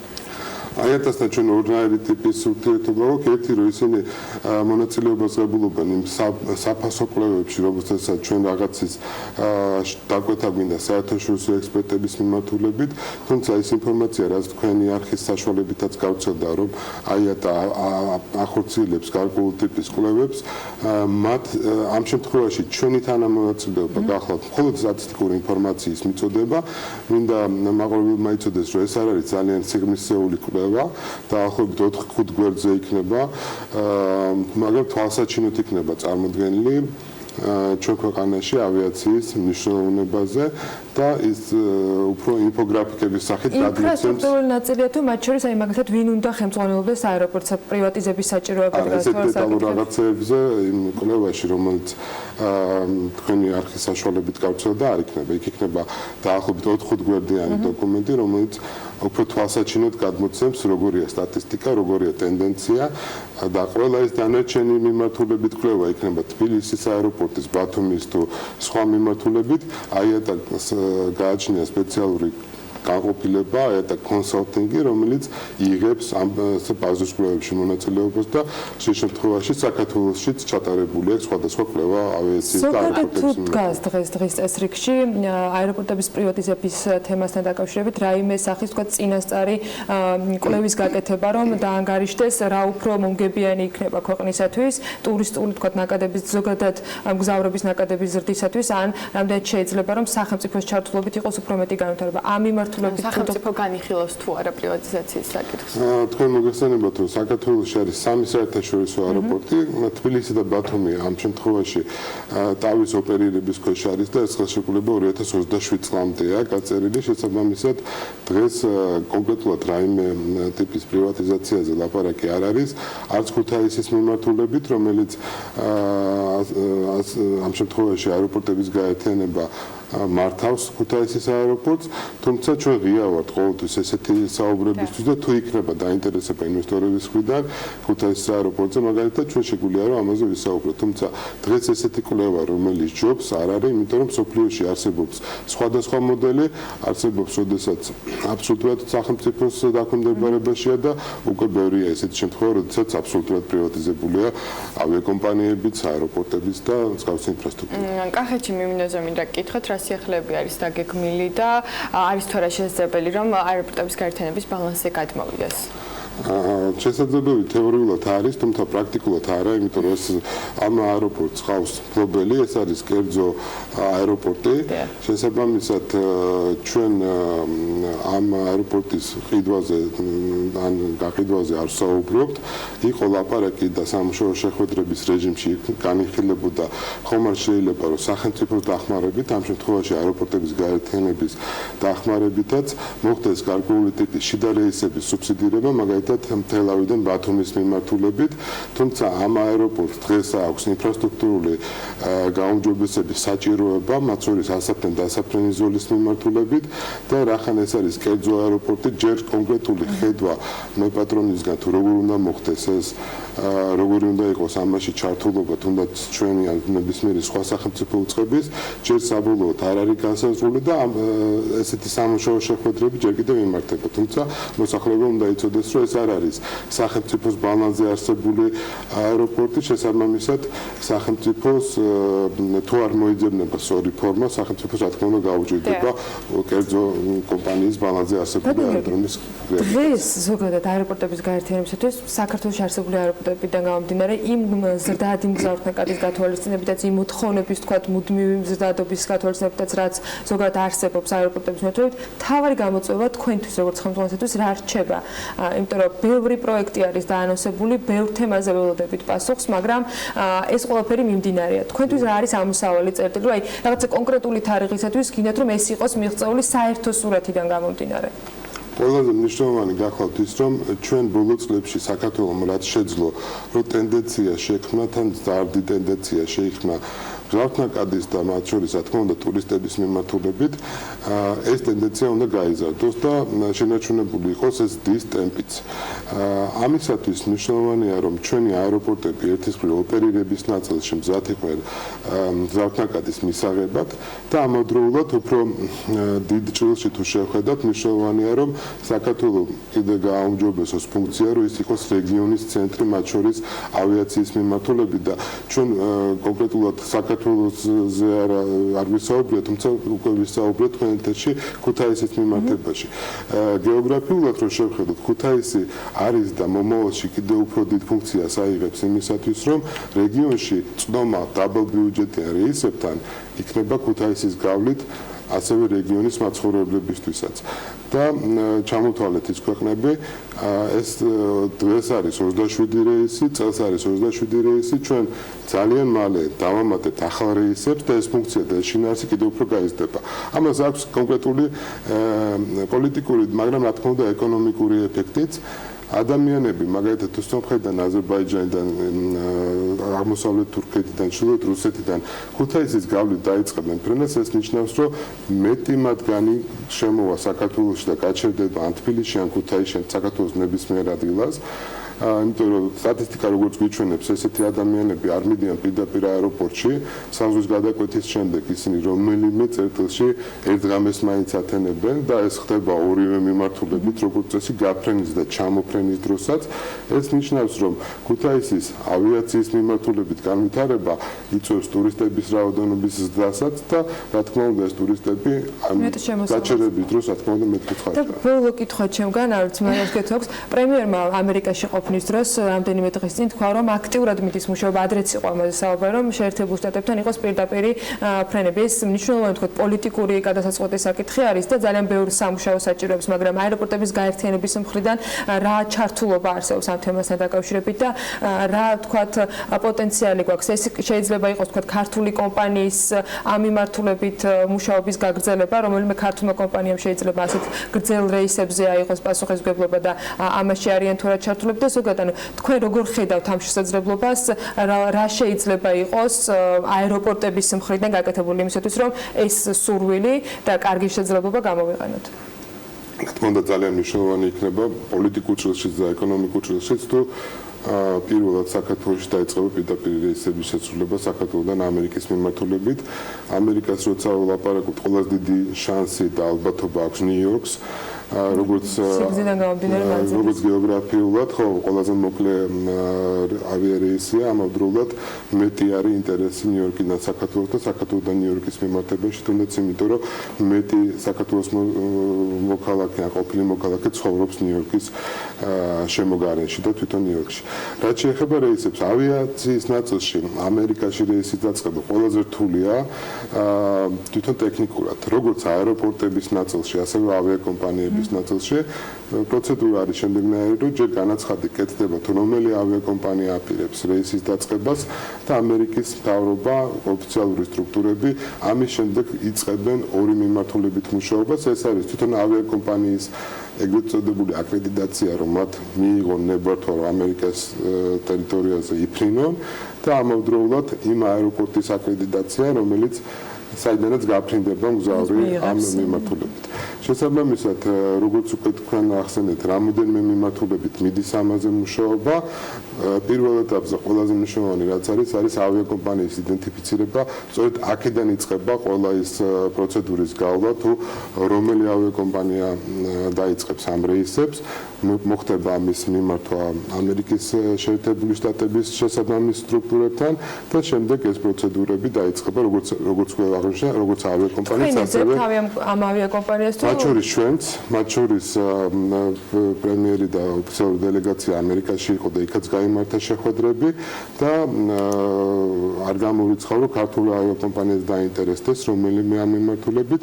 არ არის მარტივი პროექტი, საკმაოდ დიდი გამოწვევაა, იმიტომ რომ ბორტი, რომელიც იფრეს საქართველოდან ამერიკის მიმართულებით ამ შემთხვევაში არის საკმაოდ დიდი, იმიტომ რომ ეს არის ტრანსატლანტიკური საჰაერო ხომალდები, შესაბამისად მეტი ადგილები აქვს და ამ ადგილებს შევსება უნდა ეკონომიკური კუთხითაც და გარკვეული პროცედურებიც არის, როგორც თქვი აღნიშნეთ, ოფიციალურ ნაწილში. სატვირთო ტერმინალზეც კითხავთ ქუთაისში, გეგმება თუ არა და ამით დავასრულოთ. ჩვენ განვიხილავთ ამ შესაძლებლობასაც. ზოგადად სატვირთო მიმართულებით საქართველოს აქვს ერთი ჩვენ და სამწუხაროდ მნიშვნელოვანი პრობლემა. თვითის ჩამოტანა ტენდენცია იზრდება. საქართველოდან ექსპორტის მიმართულებით საკმაოდ შეზღუდულია ეს პროდუქცია, რომელიც საერთოდ გადის საქართველოს ქვეყნიდან ექსპორტზე და კიდევ უფრო შეზღუდულია ის საექსპორტო პუნქტები, რომელიც ავიაციით შეიძლება გავიდეს საქართველოსთან. შესაბამისად, ჩვენ ამავდროულად ვემუშავებით სხვადასხვა დიდ საჰაერო გადამზიდავებს იმისათვის, რომ საქართველოში ამ შემთხვევაში კონკრეტულად ქუთაისში განიხილონ რომ შეიქმნას მათი ლოჯისტიკური ცენტრი, სადაც სხვადასხვა გზებით და სხვადასხვა რეისებით ჩამოიტანენ და ასაწყობენ და გადაამუშავებენ გარკვეულწილად და გააგზავნიან სხვადასხვა მიმართულებით, იმიტომ რომ როგორც აღნიშნე, საქართველოდან ექსპორტის მიმართულება საკმაოდ მცირეა და საჰაერო გზით გატანილი ექსპორტის სპეციფიკა კიდევ უფრო ამცირებს ამ შესაძლებლობას შესაბამისად ჩვენ სხვა გზებითაც ვცდილობთ ამ ხალხის და რაც შეეხება სამგზავრო ტერმინალს, იგეგმება თუ არა გაფართოვება და როდისთვის? ქუთაისის აეროპორტში ტერმინალის გაფართოვება დაწყებულია. შენობა აშენებულია, გადახურულია და შეფუთულია. 2020 წელს ჩვენ გვექნება უკვე ახალი ტერმინალი, რომელიც 4-ჯერ გაზრდის გამწარმოებიანობას. დღეს თუ 300 ადამიანს შეგვიძლია ერთდროულად მოემსახუროთ ქუთაისის აეროპორტში. ტერმინალის გახსნის შემდეგ ეს რიცხვი 4-ჯერ, ანუ 1200 მგზავრამდე გაიზრდება ერთდროულად გატარების შემთხვევაში.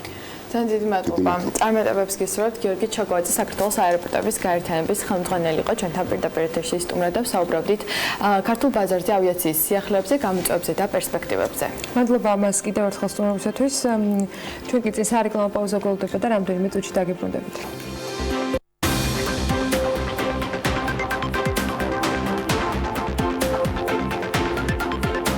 გადაცემის სპონსორია ნოვა.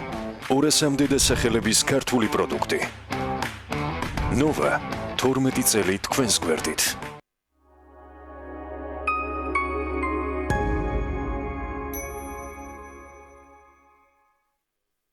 ყველაფერი, რაც გიყვარს და რაც შენია. ნამდვილი, ცოცხალი ხილის განუმეორებელი გემო და ნაყინი. ერთდროულად გემრიელი და სასარგებლო. ვიტამინებით მდიდარი ცოცხალი ხილისა და ნაყინის ჰარმონიული შერწყმა. ცოცხალი ხილის ნაყინის უკვე საყვარელი, უნიკალური, დაუვიწყარი და განსაკუთრებული გემოები, რომელსაც ახალი დაემატა. ტყის განუმეორებელი კენკრა. ნაყინი ცოცხალი ხილით. მხოლოდ ბარამბოსგან. ჰიპერმარკეტების ქსელი მოდუსი, ყველა საერთაშორისო ბრენდი და შიდა წარმოების სამშენებლო, სარემონტო მასალები ერთ სივრცეში, სრული ასორტიმენტი ავეჯის, შპალერის, საღებავების, სველი წერტილების, ჭურჭლის და სხვა უამრავი პროდუქტის კატეგორიიდან. ჩვენ გაძლევთ ფასისა და ხარისხის გარანტიას. დაგვიკავშირდით 2060101 modus.com.g. ეწვიეთ ევროპული ცივილიზაციის აკვანს, მზის, ზღვის და სიყვარულის კუნძულ კრეტას. აქ თქვენგელით დაუვიწყარი ემოციები, ულამაზესი სანაპიროები და აქტიური ღამის ცხოვრება. გეძლევათ უნიკალური შანსი ერთდღიანი ექსკურსიით მოინახულოთ კუნძული სანტორინი, 64 დედამიწაზე, თეთრი შენობებით, ლურჯი გუმბათებითა და ფირუზის ფერისხმით. დაუვიწყარი 10 დღე კუნძულ კრეტაზე. საგზურების ღირებულება 1000 ლარიდან. პირდაპირი რეისები 17 ივნისიდან თბილისი ჰერაკლიონი, ავიაკომპანია ელინეარით, მუზენიდის ტრეველი, მთელი საბერძნეთი მხოლოდ თქვენთვის.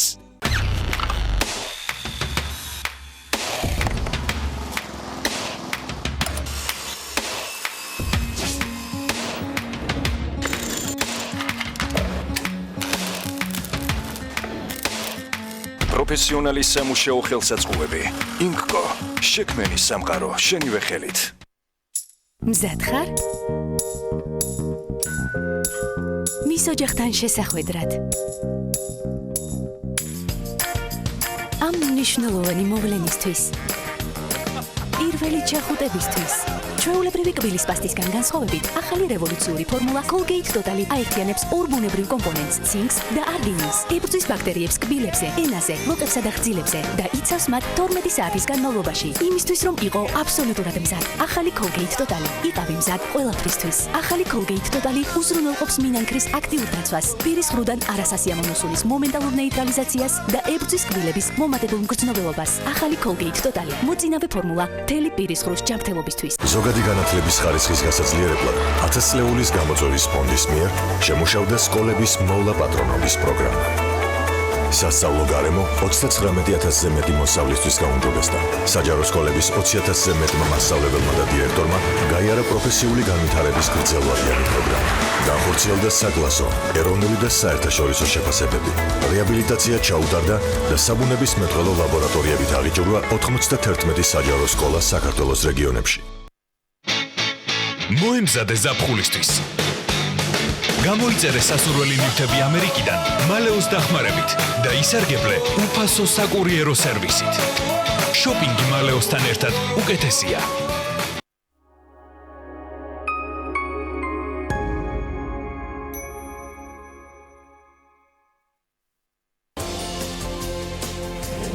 როგორ გრძელდება ცხოვრება, როდესაც საპატიმროს კედლებს ტოვებ? რა ელით ციხიდან გამოსულ ადამიანებს ჩვენს ქვეყანაში? გისოსებს მიღმა დაწყებული ბიზნესი და პროექტი, რომელიც ყოფილ პატიმრებს რეალურ ცხოვრებაში დაბრუნების მრავალმხრივ შესაძლებლობებს აძლევს.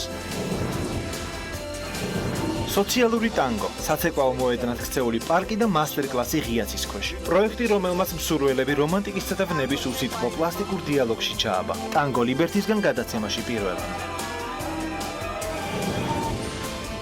ჩვენი დეგუსტატორი ბორბლებზე მორიგ-კვების ობიექტს ამჯერად ბორბლების გარეშე სტუმრობს. უჩვეულო რესტორანი თბილისური 9-სართულიანი კორპუსის სახურავზე და ქვევრები ცაში. ნახეთ ვაკაჭი ხიდაშელის რუბრიკაში რა გაქვთ საფირმო.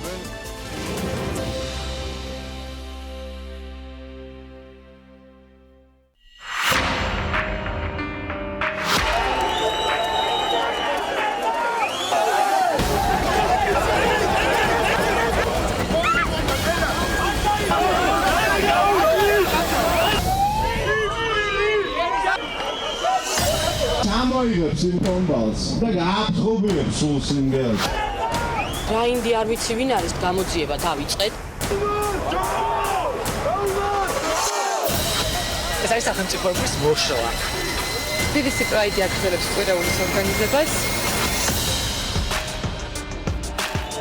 ერთ მხარეს ქვეყნის კონსტიტუცია გამოხატვის თავისუფლების გარანტირებული უფლებით, მეორე მხარეს მუქარა არსენალში არსებული კომბლებითა და ქამრებით, ვინდა იცავს უმცირესობას. შეძლებს თუ არა ხელისუფლება კანონის ფარგლებში ყოველს მიუთითოს თავისი ადგილი. პოლიტმეტრში დღეს საპრეზიდენტო ვადის დასრულების შემდეგ პირველად პირდაპირ ეთერში გიორგი მარგველაშვილი.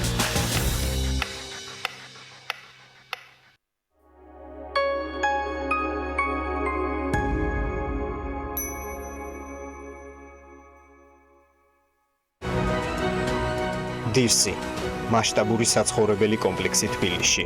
წარმოგიდგენთ. გადაცემის სპონსორია ნოვა. 200-მდე დასახელების ქართული პროდუქტი. ნოვა 12 წელი თქვენს გვერდით.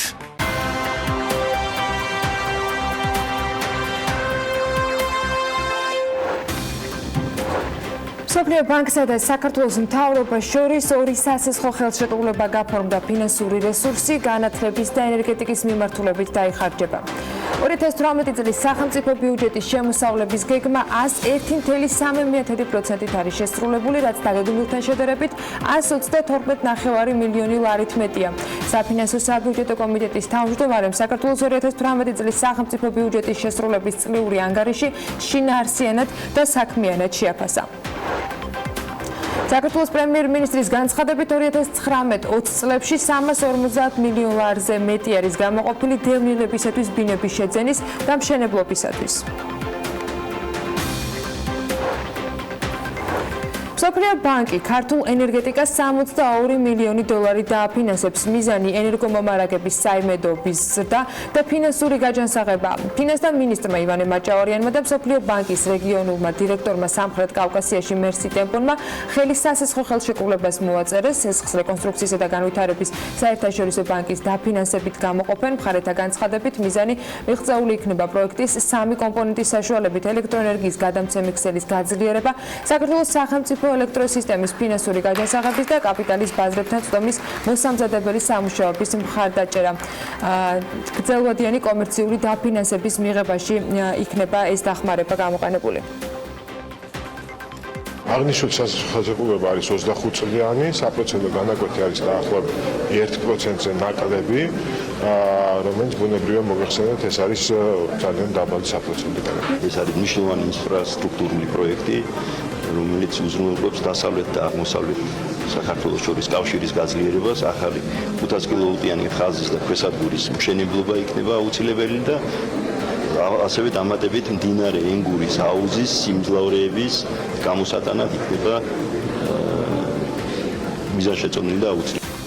ქვეყანამ უნდა გამოიყენოს ბუნებრივი რესურსები, რაც ღმერთმა მისცა საქართველოს. ამასთან დაკავშირებით სამხრეთ კავკასიაში მსოფლიო ბანკის რეგიონულმა წარმომადგენელმა მერსი ტემბონმა BMG-სთან ისაუბრა საქართველოში დიდი ჰეზების მშენებლობაზე კითხვის საპასუხოდ. მერსი ტემბონის თქმით, წყლის ენერგია უფრო სუფთა და უფრო იაფია. ეს არის 62 მილიონი ევროს ღირებულების კრედიტი, რომელიც მხოლოდ ენერგეტიკის სფეროსთვის გამოიყოფა. იმისთვის, რომ მიწოდება იყოს მდგრადი და გაუმჯობესდეს ფინანსური მდგრადობა. ენერგეტიკა გადამწყვეტი არის ეკონომიკის განვითარებისათვის, რადგან ის განაპირობებს როგორც საჯარო, ისე კერძო სექტორის ქმედით მუშაობას. ბათუმი პირველი ქალაქი იქნება საქართველოში, სადაც საბავშვო ბაღებში ენერგოეფექტურობის ევროპული სტანდარტები დაინერგება. პროექტს გერმანიის რეკონსტრუქციის საკრედიტო ბანკი დააფინანსებს. გრანტის ოდენობა კი 5.722.000 ევროა, თუმცა მომავალში დაფინანსება 1.800.000 ევროთი კიდევ გაიზრდება. ბანკმა ბათუმის მერიასთან განსაკუთრებული შეთანხმება გააფორმა. პირველ ეტაპზე გათვალისწინებულია სადემონსტრაციო პროექტის განხორციელება, რაც გულისხმობს სხვადასხვა უახლესი ტექნოლოგიის ტესტირება საჯარო შენობების, ძირითადად საბავშვო ბაღების ენერგოეფექტური ტექნოლოგიებით მოდერნიზების მიზნით. ეს მეორე კომპონენტი კი გულისხმობს სადემონსტრაციო პროექტის რეპლიკაციას ეროვნულ დონეზე, პროექტის ერთ-ერთ მიზანს ენერგოდამზოგავი ტექნოლოგიების დანერგვა და გამოყენებასთან ერთად ენერგოეფექტური მასალების მიმართულებით ქართული ბაზრის განვითარება წარმოადგენს. პროექტს საქართველოს ეკონომიკისა და მდგრადი განვითარების სამინისტრო ახორციელებს და ამჟამად ის მოსამზადებელ ეტაპზეა.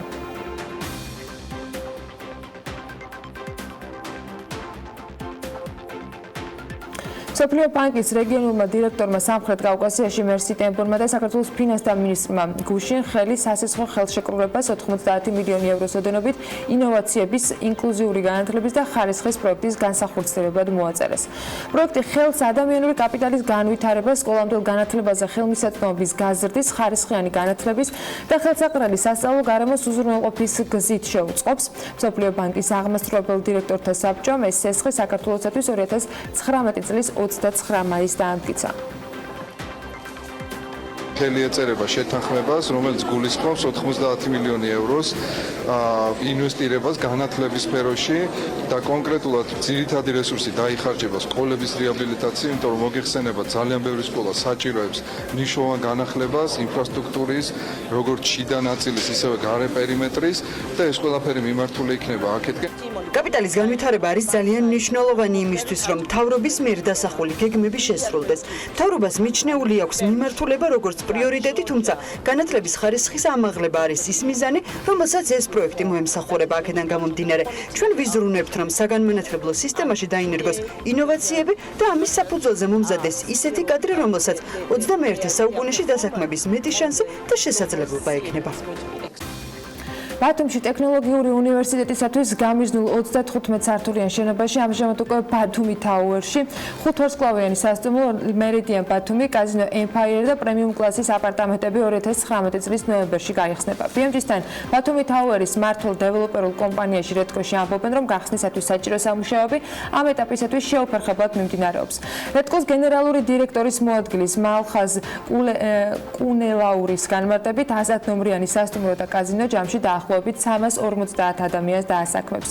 მისივე თქმით 35 სართულიდან პირველ 4 სართულზე მერიდიან ბათუმის კაზინო განთავსდება, მომდევნო სართულებზე კი პრემიუმ კლასის 79 აპარტამენტი იქნება, რესტორანი და ლაუნჯი ღია ტერასით, სადაც ასევე სპეციალურად მოძრავი ატრაქციონი მოეწყობა. თავდაპირველად ტექნოლოგიური უნივერსიტეტისათვის გათვალისწინებულ შენობაში 5 ვარსკვლავიანი სასტუმროს და კაზინოს გარდა ღია და დახურული აუზი, სპა და ფიტნეს ცენტრი, საკონფერენციო და სადღესასწაულო დარბაზები იყო განთავსებული. პროექტის ჯამური ღირებულება კი 65 მილიონი დოლარია. მერიდიანის საერთაშორისო ქსელის მარიოტის ქვეშ შემავალი ბრენდი გახლავთ თავის მხრივ, ის 2016 წელს მარიოტის სასტუმროსა და კაზინოს ტერიტორიას მართვაში 30 წლით გადაეცა. ბათუმის ბულვარის შესასვლელთან მდებარე შენობა კი, სადაც ტექნოლოგიური უნივერსიტეტის გახსნა ყოფილი პრეზიდენტის მიხეილ სააკაშვილის დროს იგეგმებოდა, სახელმწიფომ 4 წლის წინ 25.400.626 ამერიკულ დოლარად გაყიდა.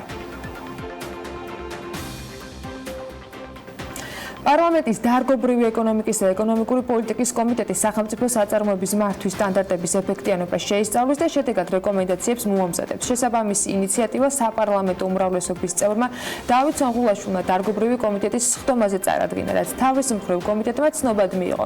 ეს კი იმას ნიშნავს, რომ ინიცირებულ საკითხზე საკომიტეტო მოკვლევა ჩატარდება.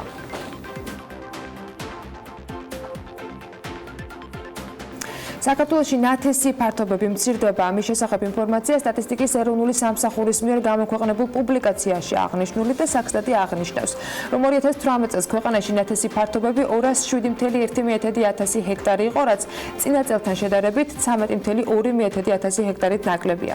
წლების მიხედვით ნათესი ფართობების სტატისტიკა ასე გამოიყურება. 2015-ში ჯამში ნათესი ფართობი იყო 263,700 ჰექტარი, 2016-ში 240,000 და 2017-ში 220,300 ჰექტარი. აღსანიშნავია, რომ ოფიციალური მონაცემებით საშემოდგომო კულტურების ფართობი 2018 წელს 54,900 ჰექტარს შეადგენდა, მაშინ, როდესაც 2017 წელს ეს მოცულობა იყო 53,600 ჰექტარი. საგაზაფხულო კულტურების ნათესი ფართობები კი წინა წელს 2017-თან შედარებით კიდევ შემცირდა, ჯამურად თითქმის 14,000 ჰექტარით და შეადგინა 152,700 ჰექტარი. მათ შორის შემცირებულია მარცვლოვანი და პარკოსანი მცენარეების, კარტოფილის და ბოსტნეულ-ბაღჩეულის სხვადასხვა კულტურების საერთო ფართობიც. ახლა საქართველოდან ჩინეთისკენ ვინაცვლებთ და არც დანარჩენ მსოფლიოს გაუწყრებით. ჩინეთის მოსახლეობის რიცხოვნობის კუთხით რამდენიმე წელიწადში ინდოეთი გადაასწრებს. ასეთია ყოველ შემთხვევაში გაეროს მონაცემები მოსახლეობის კვლევასთან დაკავშირებით, სადაც აღნიშნულია, რომ მსოფლიოში ადამიანების რაოდენობა დრამატულად იზრდება, ამიტომაც მთავრობის წარმომადგენლებს მკაცრი რეგულაციების გატარება უწევთ შემცირების ტენდენციის დასაწყებად. ეს ეხება ყველა კონტინენტს, თუმცა არიან გამონაკლისი ქვეყნებიც, სად არის საჭირო მოსახლეობის შემცირება და რა ღონისძიებები გატარება იგეგმება სამომავლოდ. ამას მარიამ ადამია ბლუმბერგისა და გაეროს მონაცემების ერთნაირად წარმოდგენით ახლა ჩვენს გაკვეთნებს. მარიამ, კიდევ ერთხელ მოგესალმებით. დილომშვიდობის თანა კიდევ ერთხელ. მთელ მსოფლიოში მოსახლეობის დინამიკა მზარდია, თუმცა მოლოდინები კიდევ უფრო დიდია და ვარაუდობენ, რომ 20 წელიწადში მოსახლეობის რაოდენობა განსაკუთრებით მაღალშემოსავლიან ქვეყნებში ისტორიულ მაქსიმუმს მიაღწევს. ამიტომაც ზოგიერთ ქვეყანაში მოსახლეობის შემცირება დაიწყეს. მაგალითად, ევროპის კონტინენტზე დაგეგმილი რეფორმების განხორციელების შედეგად 2100 წლისთვის 750 მილიონი ადამიანი 120 მილიონით შემცირდება. ასეთია გაეროს მიერ გამოქვეყნებული ანგარიშის მონაცემები, სადაც ასევე წერია, რომ იტალიის შემთხვევაში მოსახლეობის რიცხოვნობა 20 მილიონით შემცირდება, გერმანიაში 9 მილიონზეა საუბარი, ალბანეთის, მოლდოვისა და სერბეთის მოსახლეობა კი თითქმის განახევრდება. თუმცა არიან გამონაკლისებიც, სადაც შემცირების მაგივრად ზრდა იგეგმება. სწორედ ამ კატეგორიაშია დიდი ბრიტანეთი, სადაც მოსახლეობა 10 მილიონით უნდა გაიზარდოს. ანალოგიური ვითარებაა ნორვეგიაში, შვედეთში, შვეიცარიასა და ირლანდიაშიც. გარდა ევროპისა, როგორია მოლოდინები მარიამ დანარჩენ კონტინენტზე მცხოვრები მოსახლეობის შემთხვევაში, მათ შორის იქ, სადაც ადამიანების რაოდენობა ყველაზე მეტია, მაგალითად ინდოეთში. ინდოეთში მდგომარეობა განსაკუთრებით დრამატულია და აგიხსნით რატომაც. დამეთანხმებით ალბათ, რომ ჩინეთი თითქმის მთელი თავისი არსებობის მანძილზე, რომელიც 4000 წელზე მეტ სითulis მსოფლიოს ყველაზე მრავალრიცხოვანი ერის ტიტულს ატარებდა, უახლოეს 7 წელიწადში კი ამ სტატუსის დათმობა მოუწევს, რადგან პირველი ადგილისკენ სწრაფი ნაბიჯებით ინდოეთი მიემართება. ამჟამად ორ ქვეყანას შორის სხვაობა დაახლოებით 60 მილიონი ადამიანია. მიმდინარე წელს ჩინეთის მოსახლეობა მთლიანი მოსახლეობის 18.9%-ს შეადგენდა, ინდოეთის შემთხვევაში კი ეს მაჩვენებელი ჯერჯერობით 17.7%-ია. 2020 წლისთვის კი გაეროს მონაცემებით ყველაზე მეტი მოსახლეობის მქონე ქვეყნების ათეულში სახელდება ჩინეთი, ინდოეთი, ამერიკის შეერთებული შტატები, ინდონეზია, პაკისტანი, ბრაზილია, ნიგერია, ბანგლადეში, რუსეთი და მექსიკა. სტატისტიკის თანახმად 2050 წლისთვის მსოფლიო მოსახლეობა 9.7 ტრილიონი იქნება, 2100 წლისთვის კი 11 მილიარდს გადააჭარბებს. საინტერესო როგორ ეებრძვიან ამავე დროს სხვადასხვა ქვეყნებში მოსახლეობის მრავალრიცხოვანობას და რა გზით არის ეს შესაძლებელი? ანა, მაგალითად, ჩინეთში ერთ შვილზე მეტის ყოლა 1979 წლიდან აიკრძალა გამონაკლის შვილის გარდაცვალების შემთხვევაში უშვებდნენ. 2016 წელს კი იანვრიდან წყვილებს ორი შვილის ყოლის უფლება მიეცათ, 2019-დან კი ყველა შეზღუდვა უქმდება. მოსახლეობის საშუალო ასაკი აქ 37 წელია, რაც რეკორდული არ არის. იაპონიასა და გერმანიაში იგივე გამომაჩვენებელი 46 წელს აღწევს, თუმცა ინდოეთში მხოლოდ 27-ია. შეზღუდვის დროს კანონს ბევრი არ ემორჩილებოდა, შესაბამისად მოსახლეობის რეალური რაოდენობა ოფიციალურ მონაცემებს რამდენიმე ათეული მილიონით აღემატება, თუმცა აღრიცხვიანობასთან დაკავშირებით პრობლემები ინდოეთში განსაკუთრებით არის, რადგან მილიონობით ბავშვი სამშობლო ერას გარეთ იბადება და ყველა მათგანს დაბადების მოწმობა საერთოდ არ აქვს. რაც შეეხება 2100 წლის ტენდენციას, მრავალრიცხოვანი ქვეყნების ათეულიდან ვარდება ბრაზილია, ბანგლადეში, რუსეთი და მექსიკა, მათ ადგილს კი ეთიოპია, ეგვიპტე, კონგოს რესპუბლიკა და ტანზანია დაიკავებს. ამერიკის შეერთებული შტატები ლიდერ სამეულში აღარ მოხვდება და მას ნიგერია ჩაანაცვლებს, შტატები კი მეოთხე ადგილზე გადაინაცვლებს. ასეთია გაეროს მონაცემები და წინასწარი ვარაუდები მოსახლეობის რაოდენობის დრამატულ ზრდასთან დაკავშირებით მსოფლიოში. მადლობა მარიამ, საინტერესო მიმოხილვისათვის. ახლა კი დრო უკვე უქმეები ერთად დაგვეგმოთ და მეტი დეტალი გავიგოთ ფესტივალზე, რომელიც უკვე 10 წელია ასეთი ინტერესით სარგებლობს და წელსაც დარწმუნებულია, რომ ბევრი სულმოთხილად ელოდება არა მხოლოდ ზაფხულის დადგომას, არამედ ფესტივალთა იმწყებას, რომლის მთავარი პიონერიც Alter Vision ჯგუფი არის და თბილისი Open Air-ით არიან წარმოდგენილები. 10 წლის წინ საძირკველი ჩაეყარა სწორედ თბილისი Open Air-ს ხარისხიანი ფესტივალის ჩატარების კულტურას, რომელიც ყველასთვის საყვარელ ადგილად იქცა.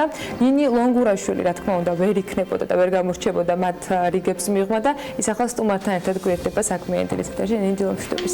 დილომშვიდობის ანა, მივესალმებით ჩვენ მაყურებელს და ნუ მე ცოტა შორიდან დავიწყებ და ფესტივალის საფუძველი რამდენიმე ადამიანის იდეა გახდა 10 წლის წინ და რომ საქართველოში შეექმნათ მათ ფესტივალი, რომელიც იქნებოდა თავისუფალი სივრცე ხარისხიანი მუსიკის მოყვარულთათვის, მუსიკა ათავისუფლებს. სწორედ ეს იყო ის მთავარი მამოძრავებელი მოტივი, რომელიც მიუხედავად მრავალი დაბრკოლებისა, აგერ უკვე მე-10 წელი არის, რაც ახარებს მის გულშემატკივრებს.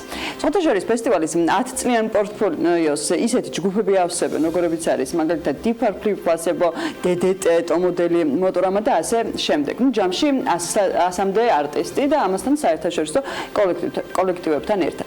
ფესტივალი ცხადია წლებთან ერთად ფართოვდება და ბოლო 4 წელია უკვე Open Air-მა Alice Wonderland-ში დაიდო ბინა.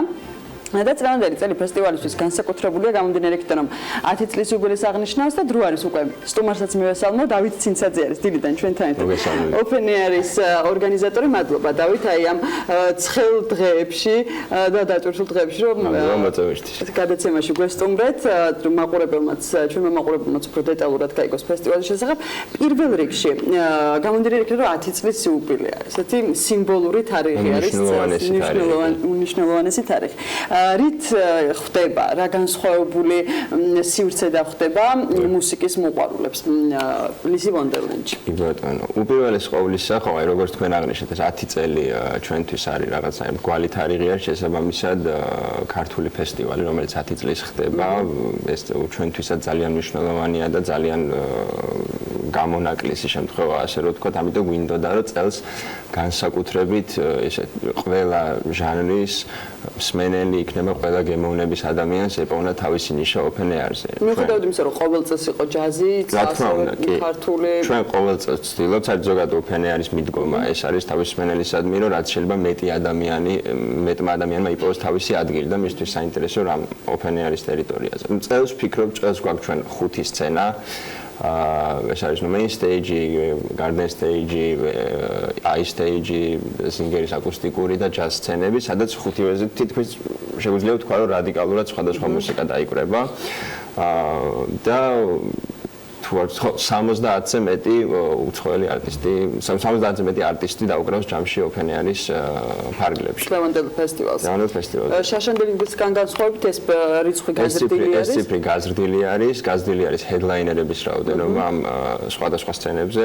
შესაბამისად, ვფიქრობთ, რომ აქედან გამომდინარე უფრო დიდ ტრაფიკსაც ველით, რა თქმა უნდა, ვიდრე შარში. დავით, წლევანდელ ფესტივალზე ის მუსიკოსები და ის არტისტები, რომლებიც არჩიეთ იმისთვის, რომ შემოსულოს აკეთონ, რა მიმართულებით არჩიეთ და უფრო მეტად რომელი მიმართულება, ესე რომ ვთქვათ, უფრო მეტად არის წარმოდგენილი?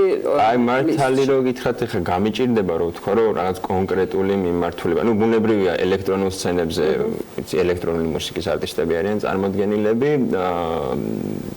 აი მართლა გულწრფელად მინდა ვთქვა, რომ წელს ყველაზე უფრო, ასე ვთქვათ, ეკლექტური ლაინაპი გამოგვივიდა და შესაბამისად ეს ერთი მიმართულების დასახელება გამიჭირდება. იმიტომ რომ თვითონ იგივე main stage-ზეც ჩვენ 4-5 სხვადასხვა მიმართულების headliner-ი გვყავს, აღარ ვლაპარაკობ უკვე ქართულ არტისტებზე, რომლებიც აგრეთვე ძალიან განსხვავებული ჟანრის მუსიკას უკრავენ. დავით, გარდა იმისა, რომ ხუთი სცენარის წარმოდგენილი და ნებისმიერ ადგილას შეგვიძლია სხვადასხვა მუსიკას ვეზიაროთ, ესე რომ.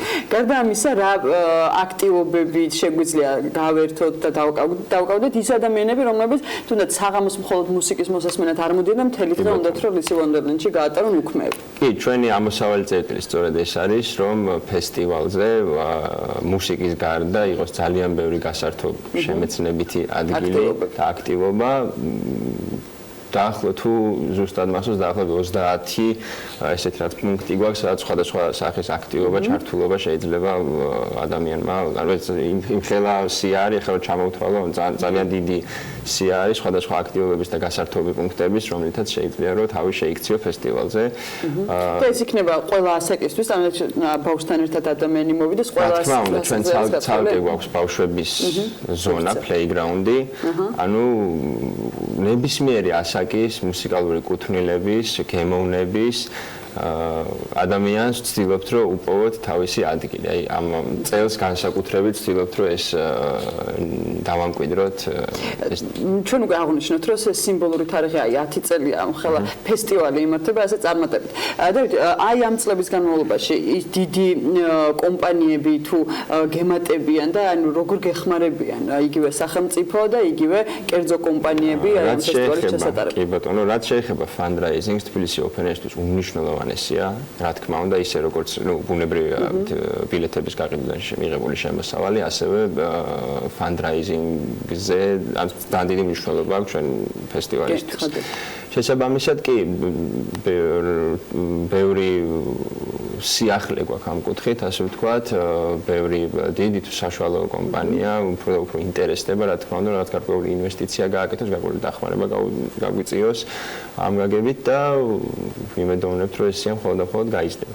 მიუხედავად იმისა, ამ ყველაფრისა თან რომ უკვე საზღვრებს ცდება Open Air, იმიტომ რომ ბევრი უცხოელი ტურისტი ჩამოდის, რაც ტურისტების ზრდასაც გამოიწვევს. აი ტურისტს რაც შეეხება ჩვენ ყველა თითქმის ანუ ყველა იმ ქვეყანაში ვმუშაობთ, რომელთა ტურისტების კუთრი წილიც ქვეყანაში საგრძნობლად მაღალი არის და ამაზე ჩვენ ძალიან ესეთი საგულისხმო შედეგი გვაქვს ხოლმე. აი დავით, საინტერესოა წინა წელთან შედარებით, თუ გაქვთ რაიმე სტატისტიკა, მონაცემები, აი იმ 3 დღის განმავლობაში, როცა წინა წელს Open Air ჩატარდა, ანუ რამდენად იყო ზრდა ტურისტების? აი მხოლოდ ის 3 დღე ჩამოვიდნენ თუ შეიძლება ერთი კვირის განმავლობაში დარჩნენ ტურისტები იგივე მეზობელი ქვეყნებიდან? გაყიდვიდან მიღებული ინფორმაცია, რომელი ქვეყნებიდან ყიდულობენ ხოლმე, უფრო რაც შეეხება რომელი ქვეყნებიდან ყიდულობენ, თითქმის ყოველთვის პირდაპირ პროპორციულია იმ ქვეყნებისა, რომელთა წარმომადგენლებს ყველაზე დიდი კუთრი წილი აქვს ჩვენს ტურიზმში. ჩვენთან ტურიზმში შესაბამისად ეს ციფრები ერთმანეთს თითქმის ემთხვევა.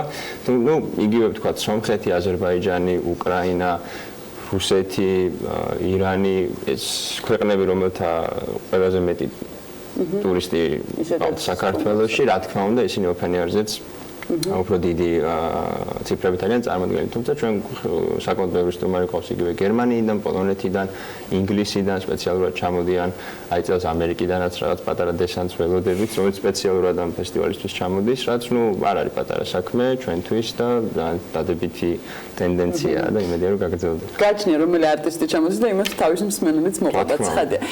ჩვენ მაყურებელს აუცილებლად უნდა მივეწოდოთ ბილეთებზეც ინფორმაცია, მიუხედავად იმისა, რომ 2 დღე დარჩა ფესტივალამდე, კიდევ თუ არის დარჩენილი ბილეთების რაოდენობა კიდევ თუ შეგვიძლია და 10 ფესტივალზე ბილეთების რაოდენობა ანუ ბილეთები არ თავდება, ჩვენ ამას ჯერჯერობით აქამდე არ მივსულვართ. და არ ვაპირებთ რომ თქვა sold out-ი გამოვაცხადოთ, ტერიტორია ფესტივალის ძალიან დიდია, შესაბამისად ჩვენ ძალიან დიდი რაოდენობის ხალხის მისაღებად ვართ მზად. ბილეთები გაიყიდება, ახლა იყიდება ბუნებრივია ონლაინ და იყიდება ტიკეტჩიზე და იყიდება აგრეთვე ფილარმონიის სალაროებში და რა თქმა უნდა გაიყიდება ადგილზე ფესტივალზე ფესტივალის და როგორი იყოფა ფასები იგივე 3 დღიანი შესაძლებელია ვიყიდო 1 დღიანი 2 დღიანი თუ აი როგორ შემიძლია რომ ეს ფასი ახლა შეგვიძლია ვიყიდოთ როგორც 3 დღიანი აბონემენტი აგრეთვე თითო დღის ცალკე ბილეთი ბუნებრივია როცა დაიწყება ფესტივალი მაშინ აბონემენტის ყიდვა უკვე მეორე და მესამე დღეს შეუძლებელია და უნდა გადავიდეთ დღიურ ბილეთებზე. ჩვენ აგრეთვე დავამატეთ ძალიან საინტერესო ბილეთის სახეობა, რომელსაც დავარქვით ღამის ბილეთი. ის თუ არ ვცდები 5 ივნისიდან ჩაეშვა გაყიდვაში, რომელიც მფლობელსაც შეუძლია ღამის 12-დან პირველის ნახევრიდან ამოვიდეს ფესტივალზე. ეს არის ძირითადად ელექტრონული მუსიკის მოყვარული ადამიანების. რა თქმა უნდა, ჩვენი ელექტრონული სცენები თელეგრამის განმავლობაში, თელეგრამის და მთელი დილის განმავლობაში და დაახლოებით მაგ დროს იწყება შესაბამისად, ვინც არის თქვა კონკრეტულად ელექტრონული მუსიკის მუშტარი, იმას შეუძლია ღამის 12 საათზე მოდის დილამდე გაჩერდეს ლისი ვანდერლენდში. და ბოლო კითხვას დაგვისვამ, დავით, open air საკმაოდ წარმატებული ფესტივალი არის ერთ-ერთი საქართველოში. Alter Vision ჯგუფი თუ გეგმავს კიდევ რაიმეს განხორციელებას სამომავლოდ აი ამ მიმართულებით. open air-ის გარდა. open air-ის გარდა ცხადია. არის ესეთი გეგმები, უბრალოდ ამ გეგმების შინაარსიდან გამომდინარე, ეხლა ამას ვერ გავახმაურებ, თუმცა ჩვენ შესაძლოა თქვა დავაანონსოთ რაღაც ახალი პროექტი შემდეგი 2 თვის არეალში, არ არის გამორიცხული ნამდვილად და ზოგადად ფიქრობთ, რა თქმა უნდა, რომ კიდევ რაღაც უფრო გავფართოვდეს ჩვენი მოქმედების არეალი. ამაზეც ახლა ვერ გეტყვით, იმიტომ რომ მაშინ გელოდებით ჩვენს გადაცემაში. მადლობა, დავით ცინცაძე იყო გადაცემის სტუმარი, open air-ის ორგანიზატორი, ასე რომ ჯგუფები უკვე დაგეგმილია, შეიძლება ესე ითქვას და ის 3 დღე, პარასკევი, შაბათი, კვირა ლისი ვონდერლენდში გველოდებიან ყველა ნაირი სტილის მუსიკის მოყვარულებს. საინტერესო კვირის ბოლო იქნება, თუმცა იქამდე საქმეა გრძელდება, რა თქმა უნდა, ჩვენი ეთერის და კიდევ რამდენიმე დღის განმავლობაში ბევრი ძალიან საინტერესო სტუმარს და თემა შემოგთავაზებთ, მაგრამ ჯერ დღევანდელი დღე არის და რეკლამის შემდეგ უკვე ბუკა პეტრიაშვილი და შემოგვიერთდეს.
გადაცემის სპონსორია Nova, ორასამდე დასახელების ქართული პროდუქტი. Nova, 12 წელი თქვენს გვერდით.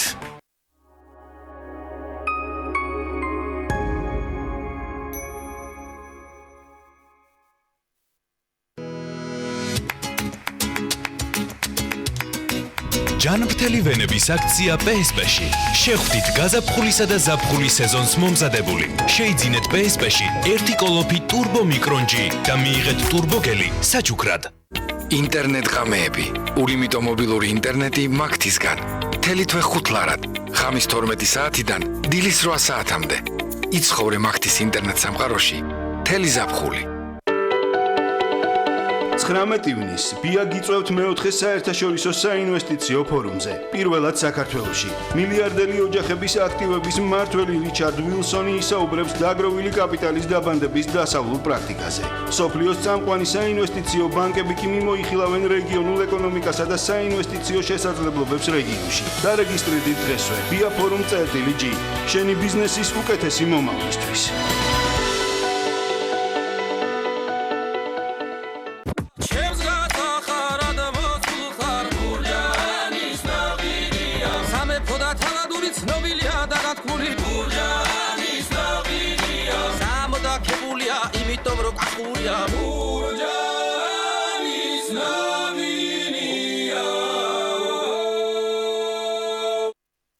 მზად ხარ? მის ოჯახთან შესახვედრად.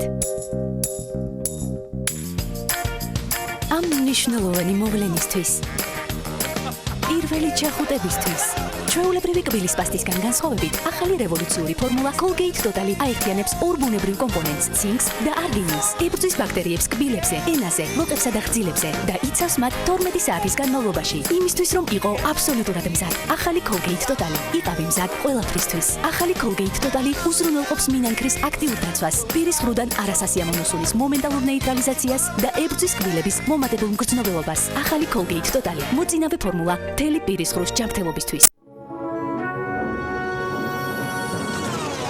შეხვდით ორეოს.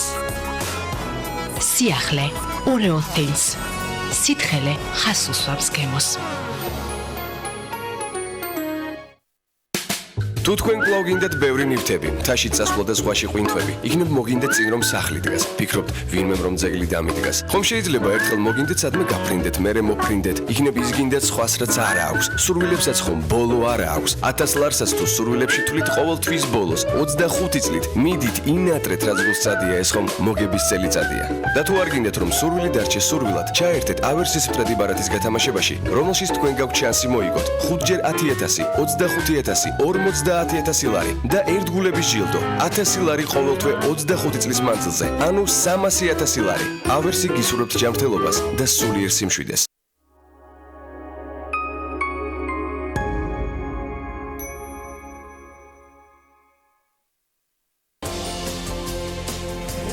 როგორ გრძელდება ცხოვრება, როდესაც საპატიმროს კედლებს ტოვებ? რა ელით ციხიდან გამოსულ ადამიანებს ჩვენს ქვეყანაში? გისოსებს მიღმა დაწყებული ბიზნესი და პროექტი, რომელიც ყოფილ პატიმრებს რეალურ ცხოვრებაში დაბრუნების მრავალმხრივ შესაძლებლობებს აძლევს.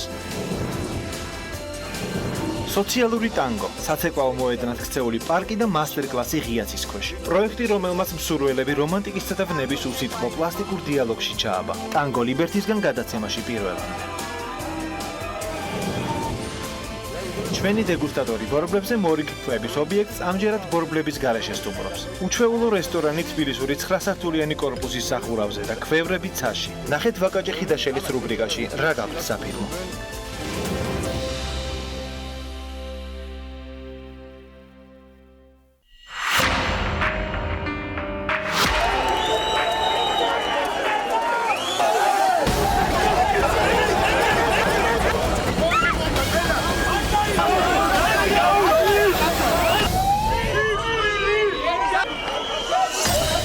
ამოიღებს იმ კომბალს და გააფრთხობებს სულ სინგელს. რაინდი არ ვიცი ვინ არის, გამოძიება დავიწყეთ. ეს არის სახელმწიფოების მოშლა. თბილისი პრაიდი აქტივებს კვირაულის ორგანიზებას. ერთ მხარეს ქვეყნის კონსტიტუცია გამოხატვის თავისუფლების გარანტირებული უფლებით, მეორე მხარეს მუქარა არსენალში არსებული კომბლებითა და ქამრებით, ვინ დაიცავს უმცირესობას. შეძლებს თუ არა ხელისუფლება კანონის ფარგლებში ყველას მიუთითოს თავისი ადგილი. პოლიტმეტრში დღეს. საპრეზიდენტო ვადის დასრულების შემდეგ პირველად პირდაპირ ეთერში გიორგი მარგველაშვილი.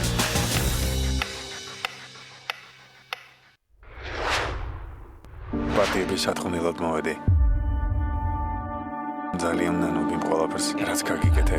იმედგაცრუებული ქალი, რთული არჩევანის ზღვარზე. ყველაფრის თავიდან დაწყების შანსი. არ დავუშვებ, რომ ბედნიერები იყვნენ. თუ ხაფანგი, მიშველეთ. კვლავ ჯოჯოხეთში შესატყუებლა. ისევ ის მარკო ხარ. არ შეცვლილ ხარ. ბრძოლა ბედნიერებისთვის გრძელდება. ურჩევნიათ მიფრთხილდნენ. ყველაზე საინტერესო. ამჯერად რა გააკეთე? იწყება ახლა. შენ ჩემი შეცდომა ხარ.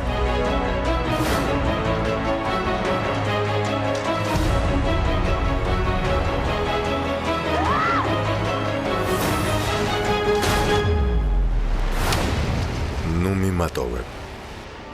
ორშაბათიდან პარასკევის ჩათვლით. დღის 3 საათზე TV პირველის ეთერში.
ავტორბოლა მიხეილ წულუკიძესთან ერთად TV პირველზე.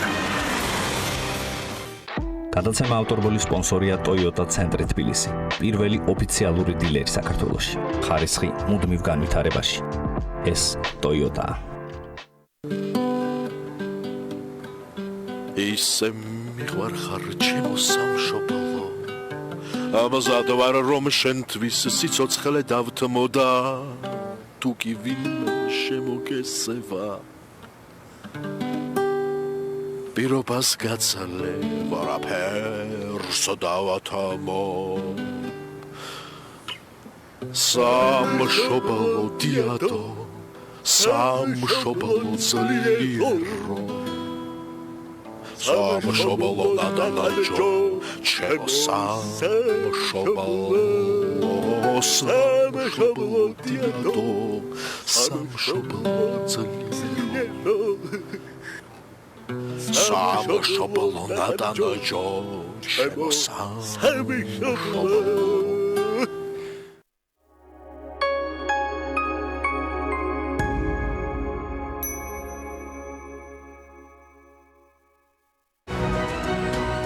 დირსი მასშტაბური საცხოვრებელი კომპლექსი თბილისში.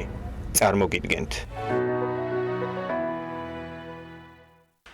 გადაცემის სპონსორია Nova. 200-მდე დასახელების ქართული პროდუქტი. Nova 12 წელი თქვენს გვერდით.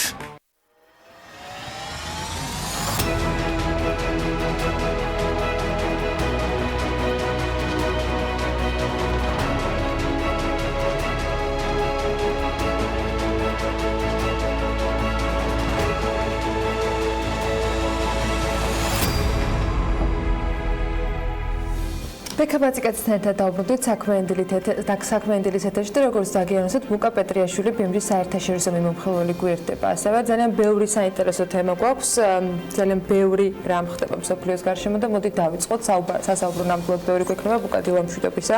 ირანით ვიწყებთ საუბარს, რომელიც მთელ მსოფლიოს საინტერესო ამბებს უანონსებს, მაგრამ რამდენად რეალისტური შეიძლება იყოს, ეს არის კიდევ ერთი საინტერესო მიმართულება. დილამშვიდობის ანა ბექა მოგესალმებით, მივესალმებით ჩვენს მაყურებელს.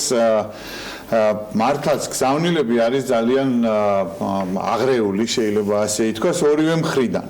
ამერიკის შეერთებული შტატების ერთის მხრივ ანონსებს, რომ რა თქმა უნდა ის არ ყველა შემთხვევაში შესაძლო ვარიანტს განიხილავს ირანთან მიმართებაში. ასევე იღებს გადაწყვეტილებას, რომ დამატებითი 1000 სამხედრო მოსამსახურე მიავლინოს ირანის მიმართულებით ახლო აღმოსავლეთში უსაფრთხოების უზრუნველყოფისთვის, მაგრამ ამავე დროს როგორც სახელმწიფო მდივანი მაიკ პომპეო ისე უშუალოდ თვითონ დონალდ ტრამპიც, მაგრამ უფრო მაიკ პომპეო ტრამპის სახელით ახმიანებს, რომ ამერიკის შეერთებული შტატების პრეზიდენტს დონალდ ტრამპს არ სურს ომი ირანთან. აქ არის საუბარი მაიკ პომპეოს მხრიდან ძალიან კონკრეტულ ღია გზავნილებზე ირანის ხელისუფლების მიმართ, როგორც ღია გზავნილებზე, ისე დახურულ გზავნილებზე. ძალიან საინტერესო რამ მოხდა გასულ კვირას, როდესაც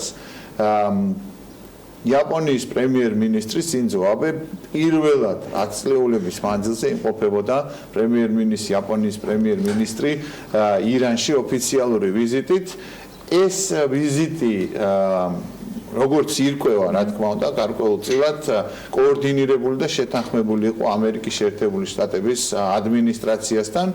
დონალდ ტრამპმა პირდაპირ აღნიშნა და ხაზგასმით აღნიშნა, რომ სინძო აბე მისი თხოვნით ამ გზავნილით წავიდა თეირანში, რომ არ სურს ამერიკის შეერთებულ შტატებს ირანთან ომი, მაგრამ ირანი ვალდებულია, რომ ნორმალური თამაშის წესებს დაეთანხმოს, ახალ უკეთეს ბირთვულ შეთანხმებას დაეთანხმოს და მან მიიღოს ეს სწორი გადაწყვეტილება.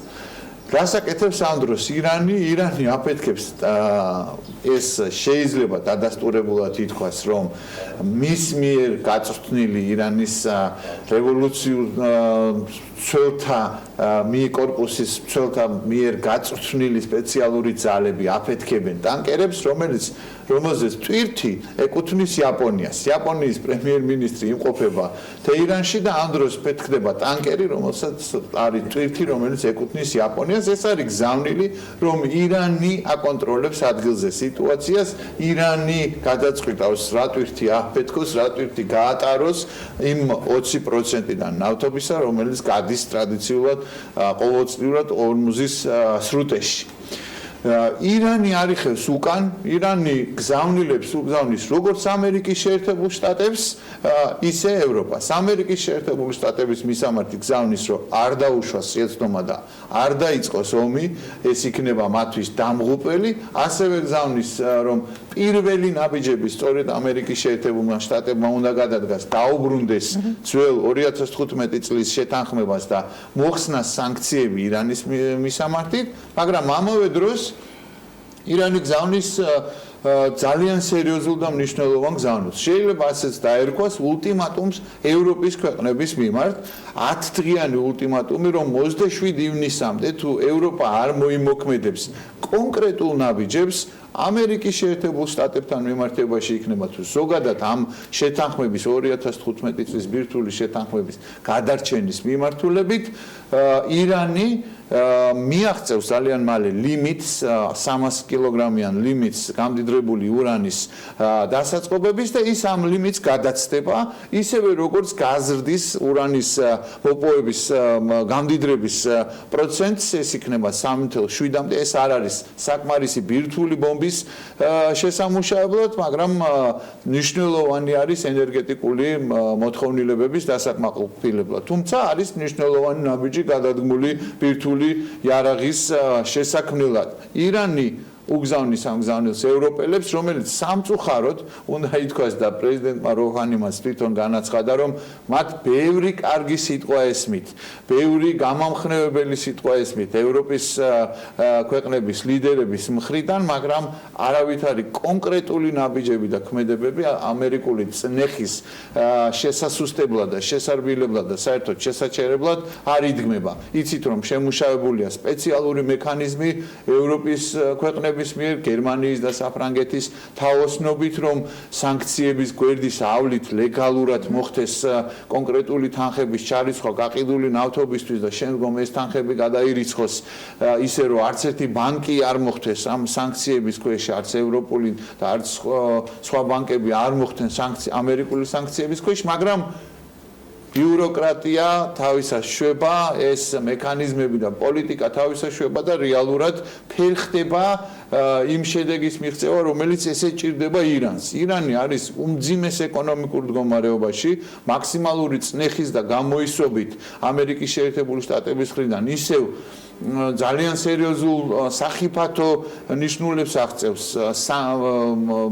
ინფლაციის მაჩვენებლები 51%-ს ასწდა უკვე, იმიტომ რომ ვერ ყიდის იმ მოცულობას ნავთობის, რომელიც აუცილებელია მისი ქვეყნის ეკონომიკისთვის, არის ძალიან სერიოზული წნეხის ქვეშ და ამიტომ მას სხვა გამოსავალი არ რჩება გარდა ამ ესე ვთქვათ ენით, ულტიმატუმის ენით ესაუბროს ევროპელებს. პასუხად დიდი ბრიტანეთის მთავრობის spokesperson-მა, სპიკერმა განაცხადა, რომ თუ კი ირანი არ დარჩება შეთანხმების შედეგად აღებული ვალდებულებების ერთგული და ის კიდევ უფრო მეტად დაცილდება ამ შეთანხმების ვალდებულებებს, დიდი ბრიტანეთიც ასევე იძულებული იქნება, რომ მიმართოს ყველა აუცილებელ ზომას, რათა შეჩერდეს და შეფერხდეს ეს პროგრამა. აქ არის ერთ მნიშვნელოვანი კავშირი მხარდაჭერა ამერიკის შეერთებული შტატებისთვის.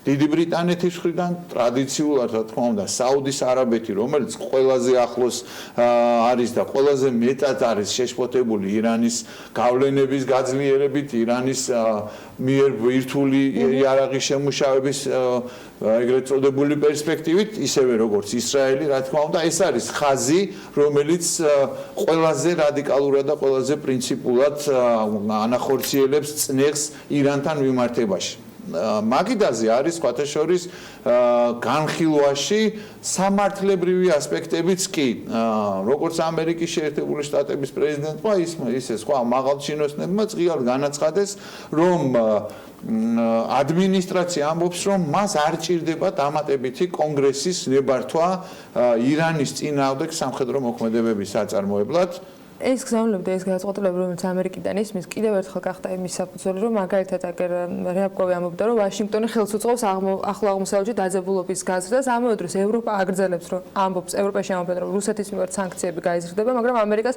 სხვა გამოწვევები რჩება და ეს არის არჩევნები, სადაც დონალდ ტრამპმა თქვა, რომ მე თუ არ ვიქნები პრეზიდენტი, მაშინ ამერიკის ეკონომიკა დიდ შავდღეში აღმოჩნდება. ამერიკის შეერთებული შტატების პრეზიდენტს ერთ-ერთ მთავარ გამოწვევად 2020 წლისთვის შეიძლება კონდეს სწორედ ეკონომიკა. დღეს ამერიკის შეერთებული შტატების ეკონომიკა კარგ ფორმაშია, სამუშაო ადგილების რაოდენობა იზრდება, მაგრამ ძალიან მნიშვნელოვნად არის დამოკიდებული, როგორ განვითარდება სავაჭრო და სატარიფო ომები, დაძაბულობები სხვა ქვეყნებთან, ჩინეთთან მიმართებაში, ეს იქნება ძალიან მნიშვნელოვანი და განსაზღვრელი. წარმოიდგინეთ, როგორ რეაგირებს ფასიანი ქაღალდების ბირჟები, როდესაც გუშინ ამერიკის შეერთებული შტატების პრეზიდენტმა გამოაცხადა, ღიად განაცხადა, რომ მას ჰქონდა ძალიან კარგი სატელეფონო საუბარი, ხანგრძლივი სატელეფონო საუბარი ჩინეთის პრეზიდენტ სი ძინპინთან და ეს საუბარი ემსახურებოდა იმ მთავარ მიზანს, რომ შეხვედრა აუცილებლად გრძელვა, ესეთი ხანგრძლივი შეხვედრა, საფუძვლიანი განხილვა შედგება იაპონიის ქალაქ ოსაკაში, დიდი ოცეულის ფარგლებში. Standard & Poor's-ის, Dow Jones-ის ინდექსებმა ხელად ეგრევე გაიზარდა, რა თქმა უნდა, მოახდინა რეაგირება და აიცი. ამდენად ძალიან მნიშვნელოვანი იქნება ფერმერებისთვის, სხვა ტექნოლოგიებში ჩართული ამერიკული კომპანიებისთვის. არის უკვე სიგნალები, რომ გამომდინარე ამ სავაჭრო ომებიდან ცალკეულ კომპანიებს უწევთ სამუშაო ადგილების შეკვეცა და შემცირება. მიუხედავად იმისა, რომ გასულ თვეში მაისში კიდევ დამატებითი 75,000 სამუშაო ადგილი შეიქმნა ამერიკის შეერთებულ შტატებში. მიუხედავად ამისა, არის სერიოზული საფრთხე იმისა, რომ თუ სავაჭრო ომი გაგრძელდა, ჯერ ერთი შემცირდება სამუშაო ადგილები და მეორე ერთი შეფერხდება ამერიკის ეკონომიკა. დღეს ობიექტურად უნდა ითქვას, რომ ამერიკის შეერთებული შტატების პრეზიდენტის მთავარი კიდევ ვიხმარ ამ სიტყვას კანიოკი არის სამუშაო ადგილები, არის ეკონომიკა, ის ამაყობს სამითი და მის საარჩევნო კამპანიის ოფიციალურ სტარტზეც განაცხადა, რომ არ ყოფილა ამერიკის შეერთებული შტატების ისტორიაში, რომ ასე ღონიერი ყოფილიყოს ამერიკის ეკონომიკა, მაგრამ რეალურად ისიც ასევე ათვიცნობიერებს ეკონომისტებიც მის ირგვლივ მის გუნდში და გარემოცვაში, რომ თუ ეს სავაჭრო ომები და დისპუტები გაგრძელდება, მისი ეკონომიკა შეიძლება შეფერხდეს, მაჩვენებლებით შემცირდეს და შესაბამისად გავლენა იქონიოს ამორჩეულთა რაოდენობაზე. ამ მხრივ ძალიან საინტერესო რამ მოხდა სხვათა შორის გაჟონა ტრამპის საარჩევნო კამპანიის შტაბიდან, ესე ვთქვათ, კვლევებმა, რომელიც ჩატარებული იქნა დონალდ ტრამპის მიერ დაქირავებული პოლსტერების კვლევარებისგან, რომლის თანახმადაც მთელ რიგ შტატებში ბაიდენი არის წინ ვიდრე დონალდ ტრამპი. ამან განრისხება გამოიწვია დონალდ ტრამპისთან, მიახსნა ეგრევე, მიაცალა თავები და ეხლა სხვა მკვლევარები ყავს დაქირავებული, მაგრამ ამ კვლევების და მიუხედავად ამ კვლევებისგან დამოუკიდებლად უნდა აღინიშნოს, რომ ყოფილი ვიცე-პრეზიდენტი და სენატორი ამერიკის შეერთებული შტატების ჯო ბაიდენი საუცხოო მაჩვენებლების დემონსტრირებას ახდენს. წარმოიდგინეთ, რომ ფაქტიურად ყველა კვლევის შედეგად ის არის პირველ ადგილზე დემოკრატებში, 20-ზე მეტ დემოკრატ კანდიდატ შორის, ის სტაბილურად აჩვენებს 32%-იან მაჩვენებელს, მაშინ როდესაც მისი უახლოესი მდევარი ბერნი სანდერსი არის 17%-იან, 17-16-15%-ის მაჩვენებლით და ასევე ელიზაბეთ უორენი მესამე ადგილზე, რომელიც არის სადღაც დაახლოებით 10-12%-ის, რომელსაც ძალიან სერიოზული პროექტი და პროგრამა აქვს.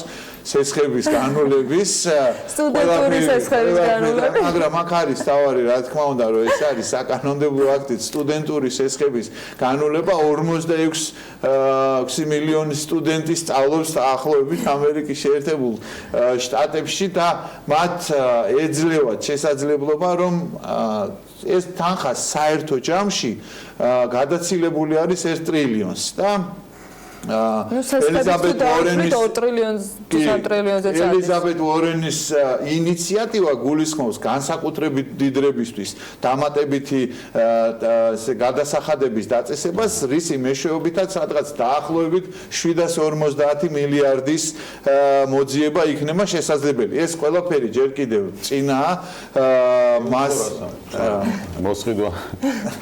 ამასთან დაკავშირებით სხვათა შორის ალბათ მათ უფრო დიდი გამოცდილება და უფრო აკურატულად გადიან და თავის იურისტებთან და ესე ვთქვათ სპეციალისტებთან უფრო კარგად აქვთ ეს გაანალიზებული და შეთანხმებული, რომ არც ეუთოს და არც სხვა რომელიმე ორგანიზაციას არ გაუჩნდეს რაიმე კითხვის ნიშნები, მაგრამ დღევანდელი გადმოსახედიდან რეალურად შეიძლება ითქვას, რომ მაინც ყველა შემთხვევაში დონალდ ტრამპის მთავარ კონკურენტად დღეს მოიაზრება ჯო ბაიდენი.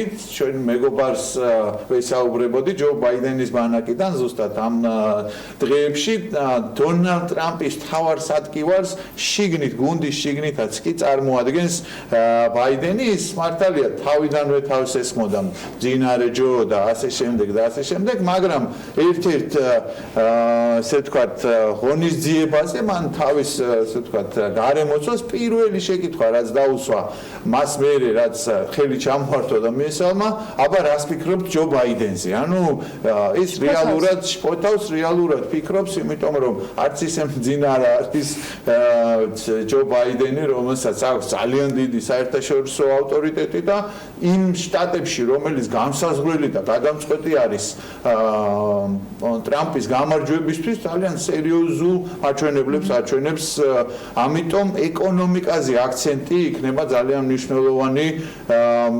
ულტრაზომას იღებს ბოლო შემდეგ კვირაში უკვე დონალდ ტრამპი კიდევ ერთ ნაბიჯს დგავს, როდესაც არალეგალური მიგრანტების გაძევებას აპირებს, ამას რა მოყვება საერთოდ თვითონ იმიტომ რომ მილიონობით ადამიანის გაძევებას აპირებენ, ძალიან სერიოზულად აღრევს და დაძაბავს ეს სიტუაცია. შეიძლება ვიღაცა ძალიან ბედნიერი იყოს საქართველოში, რომ ყოჩახ დონალდ ტრამპი რომ ესე უნდა მაგათ და უნდა გადენო და უნდა გაყარო, მაგრამ თვითონ ამერიკაში ამას მიმართ ერთგვაროვანი დამოკიდებულება ნამდვილად არ არის, იქ შეიძლება ბევრი ოჯახების დანგრევა და ბევრი ეფექტიც არ შეიძლება რომ ერთგვაროვანი იყოს, რომ სამუშაო ძალა ეკონომიკისთვის ასევე ძალიან მნიშვნელოვანია, მათ შორის ერთმნიშვნელოვნად. ფასიდან გამომდინარე, რომელსაც არალეგალები იღებენ გაწეული სამუშაოზე შედარებით ვთქვათ, ვიდრე მოქალაქეები. ძალიან საინტერესო კვირაული არის, დიპლომატიური კვირაული ჯერ იწყება და კიდევ უფრო გაგრძელდება, შეიძლება ასე ვთქვათ, იგივე დონალდ ტრამპის შეხვედრა რო ავიღოთ, რომელიც ამ თვეში უნდა გაიმართოს და ფაქტია რომ ძალიან საინტერესო შედეგებს ველოდებით. რა ხდება სხვა დანარჩენ ნაწილში? ზელენსკის შეხვედრა ჰქონდა. ვერ ისვენებს. ყოჩახ მაგას რო ვერ და არ ისვენებს, შადრევნებს იქეთ ლიდერებთან ახერხებს რომ აიყვანოს. ნამდვილად მან შიდა პოლიტიკური ესე ვთქვათ ბატალიების გარდა მან ძალიან აქტიური სერიოზული ნაბიჯები განახორციელა. ძალიან მნიშვნელოვანი იყო მისი ეს ვიზიტი პარიზში, შემდეგ ბერლინში, სიცხისგან ნახეთ რა დაემართა გერმანიის კანცლერს, მაგრამ მადლობა ღმერთს, კარგად არის და ჯანმრთელად არის. ზელენსკი არ დაარღვია პროტოკოლი და არ შეიმჩნია საერთოდ და ქება და დიდება გერმანიის კანცლერს გამძლეობისთვის, მაგრამ თავარი რაც არის, თავარი გზავნილი საფრანგეთის და გერმანიის ლიდერებთან შეხვედრიდან, რომ სანქციები გაგრძელდება, სანქციები არ მოიხსნება გერმანიის კანცლერმა განაცხადა, რომ სანქციები არ მოიხსნება, ვიდრე რუსეთი უკან არ დაიხევს ყირიმის ანექსიის საკითხიდან, არ აღდგება სტატუს კო, არ აღდგება რეალურად სუვერენიტეტი და ტერიტორიული მთლიანობა უკრაინის, არ შეწყდება დონბასში, არ შეწყვეტავს რუსეთი აგრესიულ და პროვოკაციულ ქმედებებს, პირდაპირ ომს უკრაინის წინააღმდეგ. ერთი საინტერესო მომენტი იყო სხვათა შორის საფრანგეთის პრეზიდენტთან შეხვედრისას თარჯიმანს ალბათ შემთხვევით გაეპარა რომ თავისი ინიციატივით თარგმნა ყოველ შემთხვევაში რომ უკრაინის პრეზიდენტი მზად არის პირდაპირ მოლაპარაკებები აწარმოოს სეპარატისტებთან, იქვე ჩაასწორა უკრაინის პრეზიდენტმა რომ არავითარ პირდაპირ მოლაპარაკებებზე არ წავა სეპარატისტებთან, ის მზად არის მინსკის ფორმატით რუსეთთან შესახვედრად, ნორმანდიულ ოთხეულში რუსეთთან შესახვედრად, ის მზად არის ამ მოლაპარაკებების აწარმოებლად და მზად არის ნაბიჯები გადადგას იმისთვის რომ შეწყდეს აღმოსავლეთ უკრაინაში ომი და დაიწყოს საუბარი ყირიმის დეანექსიაზე, ანუ რუსების გასვლაზე. რუსეთის რეაქცია ბუნებრივი იყო, მათ რეალურად მოახდინეს ის რეაგირება, რაც მათგან მოსალოდნელი იყო და არ იყო უცხო, რომ მათ არაფერი აქვს პრინციპში ყირიმთან მიმართებაში სასაუბრო არც უკრაინასთან და არც დანარჩენ მსოფლიოსთან, ეს უკვე დახურული და გადაწყვეტილი საკითხია, რაც შეეხება აღმოსავლეთ უკრაინას, მათ უნდა ისაუბრონ პირდაპირ სეპარატისტებთან აღმოსავლეთ უკრაინაში, სეპარატისტებთან რუსეთი დგავს ჩვენთვის კარგად ნაცნობ ნაბიჯებს, ტკივნილ ნაბიჯებს, იწყებს პასპორტიზაციას აღმოსავლეთ უკრაინაში, მოკლედ გლის თავზე სახარებას კითხულობდნენ, ნამდვილად რუსეთზე არის ნათქვამი, ერთი რაც არის მნიშვნელოვანი, რომ ევროპამ გაათვითცნობიერა ნელ-ნელა მძიმედ დიდი ფასის საფუძველზე შედეგად, მაგრამ გაათვითცნობიერა, რომ ამ რუსეთთან ნორმალური ლაპარაკი, ნორმალური ურთიერთობები შეუძლებელია, რეალურად ჩვენთან შეიძლება მარტო როც დეპუტატ გავრილოვთან ილაპარაკოს ადამიანმა, რომელსაც ესეთი პოზიციები და დამოკიდებულებები აქვს საქართველოს ტერიტორიულ მთლიანობასთან და საქართველოს ტერიტორიებთან მიმართებაში, ევროპაში, ცივილიზებულ სამყაროში ამასთან დაკავშირებით ძალიან მკაფიოდ არის პოზიციები ჩამოყალიბებული, ამას დაადასტურებს ევროკავშირის სამიტიც, რომელიც არის დაგეგმილი ხვალზე, ასევე უნდა განისაზღვროს გამოიკვეთოს კანდიდატურები, ვინ იქნება ხელმძღვანელ რგოლში ევროკავშირის, ძალიან მნიშვნელოვანია ის გარემოება, რომ ვერ მოხდება ერთი კონკრეტული პოლიტიკური ძალის მიერ ამა თუ იმ კანდიდატის დასახელება, ძალიან სერიოზული და ცხარე დებატები მიდის ამასთან მიმართებაში, თუმცა უკვე ის დროა, როდესაც კონსულტაციები უნდა დასრულდეს და გამოიკვეთოს, ვინაიდან 1 ნოემბრიდან ევროკავშირს უნდა ჩაუდგეს სათავეში ევროკომისიის პრეზიდენტი, უმაღლესი კომისარი საგარეო და უსაფრთხოების საკითხებში და 1 დეკემბრიდან ევროკავშირის საბჭოს პრეზიდენტი, რომელიც უნდა შერჩეულ იქნას ევროკავშირის წევრი ქვეყნების მხრიდან. შერჩევის კუთხით ბოლო ინფორმაციას ვიტყვი, არის დიდ ბრიტანეთში ძალიან საინტერესოდ ვითარდება მოვლენები.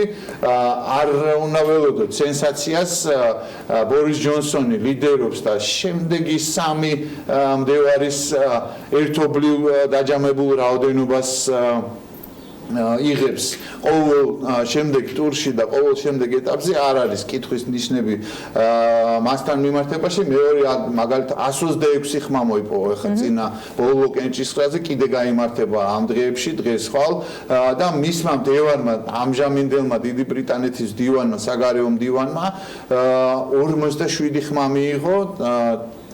სურათი ნათელია, უნდა რეალურად ვიცოდეთ, რომ უახლოეს პერიოდში თუ რაღაცა აპოკალიფტური სასწაული არ მოხდა, მომავალი შემდეგი ბრიტანეთის პრემიერ-მინისტრი იქნება ბორის ჯონსონი, რომელიც მართალია გულზე მჯიხს ირტყავს, რომ შეთანხმება თუ არ შეიცვალა, შეთანხმების გარეშეც გავა დიდი ბრიტანეთი ევროკავშირის შემადგენლობიდან, თუმცა რეალურად თუ ჩავხედავთ, არც კონსერვატიული პარტია და არც ბრიტანეთის პარლამენტი ზოგადად არ არის მზად შეთანხმების გარეშე დიდი ბრიტანეთის გასვლის. ნახოთ როგორ განვითარდება მოვლენები, ძალიან საინტერესოა შემდეგი კვირეულიც და მოკლედ ცხელი ზაფხული დიპლომატიურადაც ცხელია და კომბლების თლას ჯობია საერთაშორისო ურთიერთობებს უყუროთ და ნაგები როგორც უყურებენ ჯობია მასე არ უყუროთ, იმიტომ რომ მაგათ მიმართულებითაც საინტერესო მადლობა ვისაც რომ იყავით ჩვენთან ერთად. კიდევ წარსულად საინტერესო მიმოხილვით ალექსი პეტრიაშვილი ბიემჟის საერთაშორისო მიმოხილველი იყო საქმიანობის მაყურებლობისათვის და ტრადიციულად შეგახსენებთ, რომ Forbes-ზე უნდა იკითხოთ მისი ძალიან საინტერესო ბლოგები და ორშაბათისთვის დაელოდოთ განახლებულ ბლოგს. ოთხშაბათს კი რა თქმა უნდა საქმიანობის ეთერში შემოგვერდება ბუკა. ახლა მცირე სარეკლამო პაუზა გველდება და გავაგრძელებთ ჯანდაცვის თემაზე საუბარს.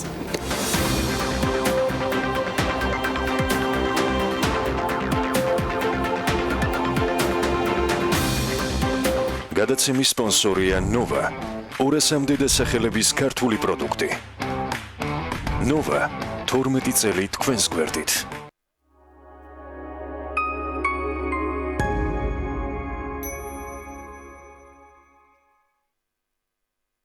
ზოგჯერ რეკლამებს ზედმეტად ართულებენ, მაგრამ როდესაც ლუდი იდეალურია, ყველაფერი მარტივდება.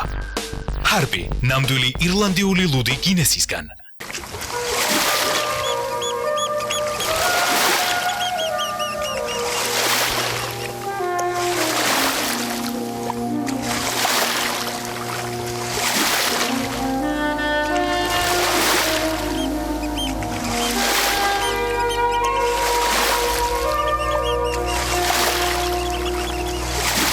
იმოგზაურეთ სიყვარულით Love Travel-თან ერთად. დეველოპერული კომპანია 7 წლიანი გამოცდილებით საქართველოს მასშტაბით გთავაზობთ. კერძო და კომერციული ფართების მშენებლობას უმაღლესი ხარისხით, უმოკლეს დროში. საიმედო სახლი მშვიდი ცხოვრებისთვის. გჭირდება სახურავი. გინდა იყო დაცული ნებისმიერ ამინდში. მონტერეი ლუქსის მეტალოკრამიტის სახურავები, უმაღლესი ხარისხი და საუკეთესო მომსახურება. ენდე ლიდერებს. გადახურე და დაივიწყე პრობლემები. მონტერეი ლუქსი. კაიროს ქუჩა 42. მონტერეი ახლა უკვე ქუთაისშიც. უნიკალური ბუნება, ფირუზის ფერისხმა და 300 კილომეტრზე გადაჭიმული ხავერდოვანი ქვიშის სანაპიროები. ჰალკიდიკი, ადგილი, სადაც თავს ნამდვილ ღმერთად იგრძნობთ. სასტუმროები, როგორც ოჯახური, ასევე რომანტიკული დასვენებისთვის. 21 მაისიდან პირდაპირი რეისები თბილისიდან ავიაკომპანია ელინეარით. საგზურების ღირებულება 600 ლარიდან. მუზენიდის ტრეველი, მთელი საბერძნეთი, მხოლოდ თქვენთვის.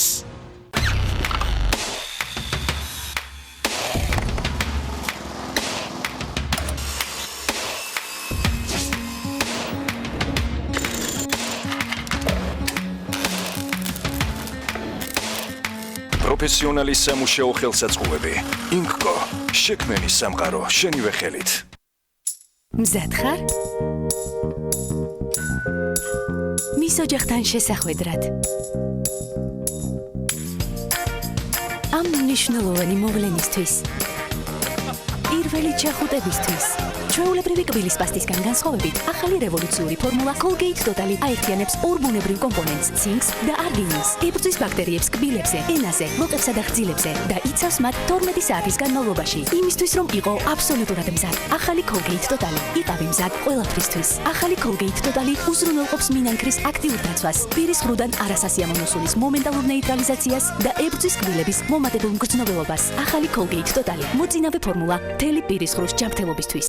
წარმოიდგინეთ, მაცოცხლებელი შავი ჩაის, უგემრიელესი ხილის და დამამშვიდებელი მცენარეების გემო და იდეალური შერწყმა. ეს არის ფიუს ჩაი. ეს გასაოცარი ნაზავი, გაგრილებისა და განახლების საუკეთესო კომბინაციაა. ეს არის ამაღელვებელი შეხება შენი გრძნობების გამოსახვიწყებლად. დააგემოვნე ფიუს ჩაის საამური მიქსი. კაპიტანო ბარნი, ადამიანი ბორტს გარეთა. ზღვის თავგადასავლები გველის. დაარეგისტრირეთ ბარნის შეფუთვების კოდები. მოიგეთ საჩუქრები და იმოგზაურეთ ბარსელონას აკვაპარკში. სადაც მუსიკა, იქ ლეისია. და სადაც ლეისია, იქ მუსიკალური პრიზები.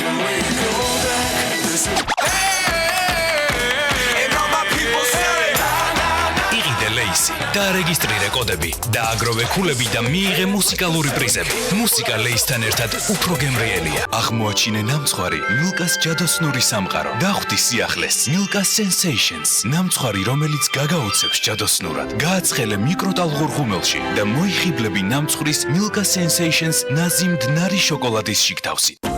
ვენეტო დიზაინი აბაზანის და სამზარეულოს მოწყობის ყველაზე გემოვნებიანი და კომფორტული გადაწყვეტა. აღმაშენებლის ხეივანი 38. ვენეტო დიზაინი ახალი სტანდარტის დროა.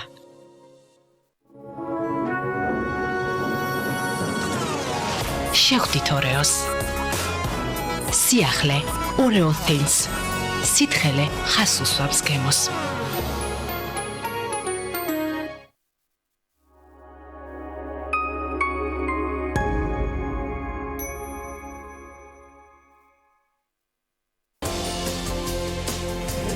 როგორ გრძელდება ცხოვრება, როდესაც საპატიმროს კედლებს ტოვებ? რა ელით ციხიდან გამოსულ ადამიანებს ჩვენს ქვეყანაში? გისოსებს მიღმა დაწყებული ბიზნესი და პროექტი, რომელიც ყოფილ პატიმრებს რეალურ ცხოვრებაში დაბრუნების მრავალმხრივ შესაძლებლობებს აძლევს. სოციალური ტანგო, საცეკვაო მოედნად ქცეული პარკი და მასტერკლასი ღიაცის ქვეშ. პროექტი, რომელმაც მსურველები რომანტიკისა და ვნების უსიტყვო პლასტიკურ დიალოგში ჩააბა. ტანგო ლიბერთისგან გადაცემაში პირველამდე. ჩვენი დეგუსტატორი ბორბლებზე მორიგ-ქვების ობიექტს ამჯერად ბორბლების გარეშე სტუმრობს. უჩვეულო რესტორანი თბილისური 9-სართულიანი კორპუსის სახურავზე და ქვევრები ცაში. ნახეთ ვაკაჭი ხიდაშელის რუბრიკაში რა გაქვთ საფირმო.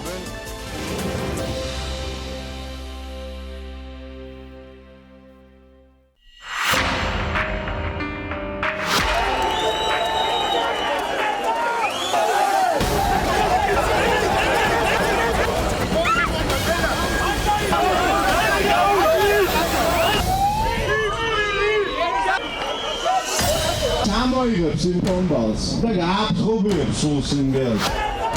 რაინდი არ ვიცი ვინ არის გამოძიება დავიწყეთ.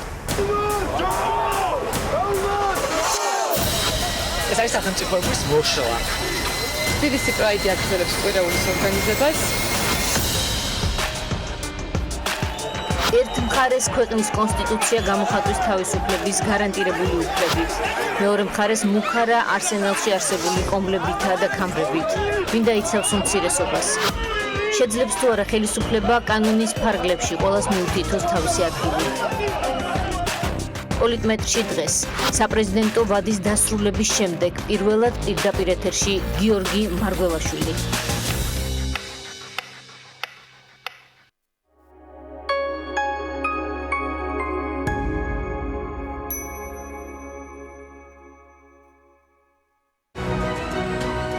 დირსი მასშტაბური საცხოვრებელი კომპლექსი თბილისში. წარმოგიდგენთ. გადაცემის სპონსორია ნოვა. 200-მდე დასახელების ქართული პროდუქტი. ნოვა 12 წელი თქვენს გვერდით.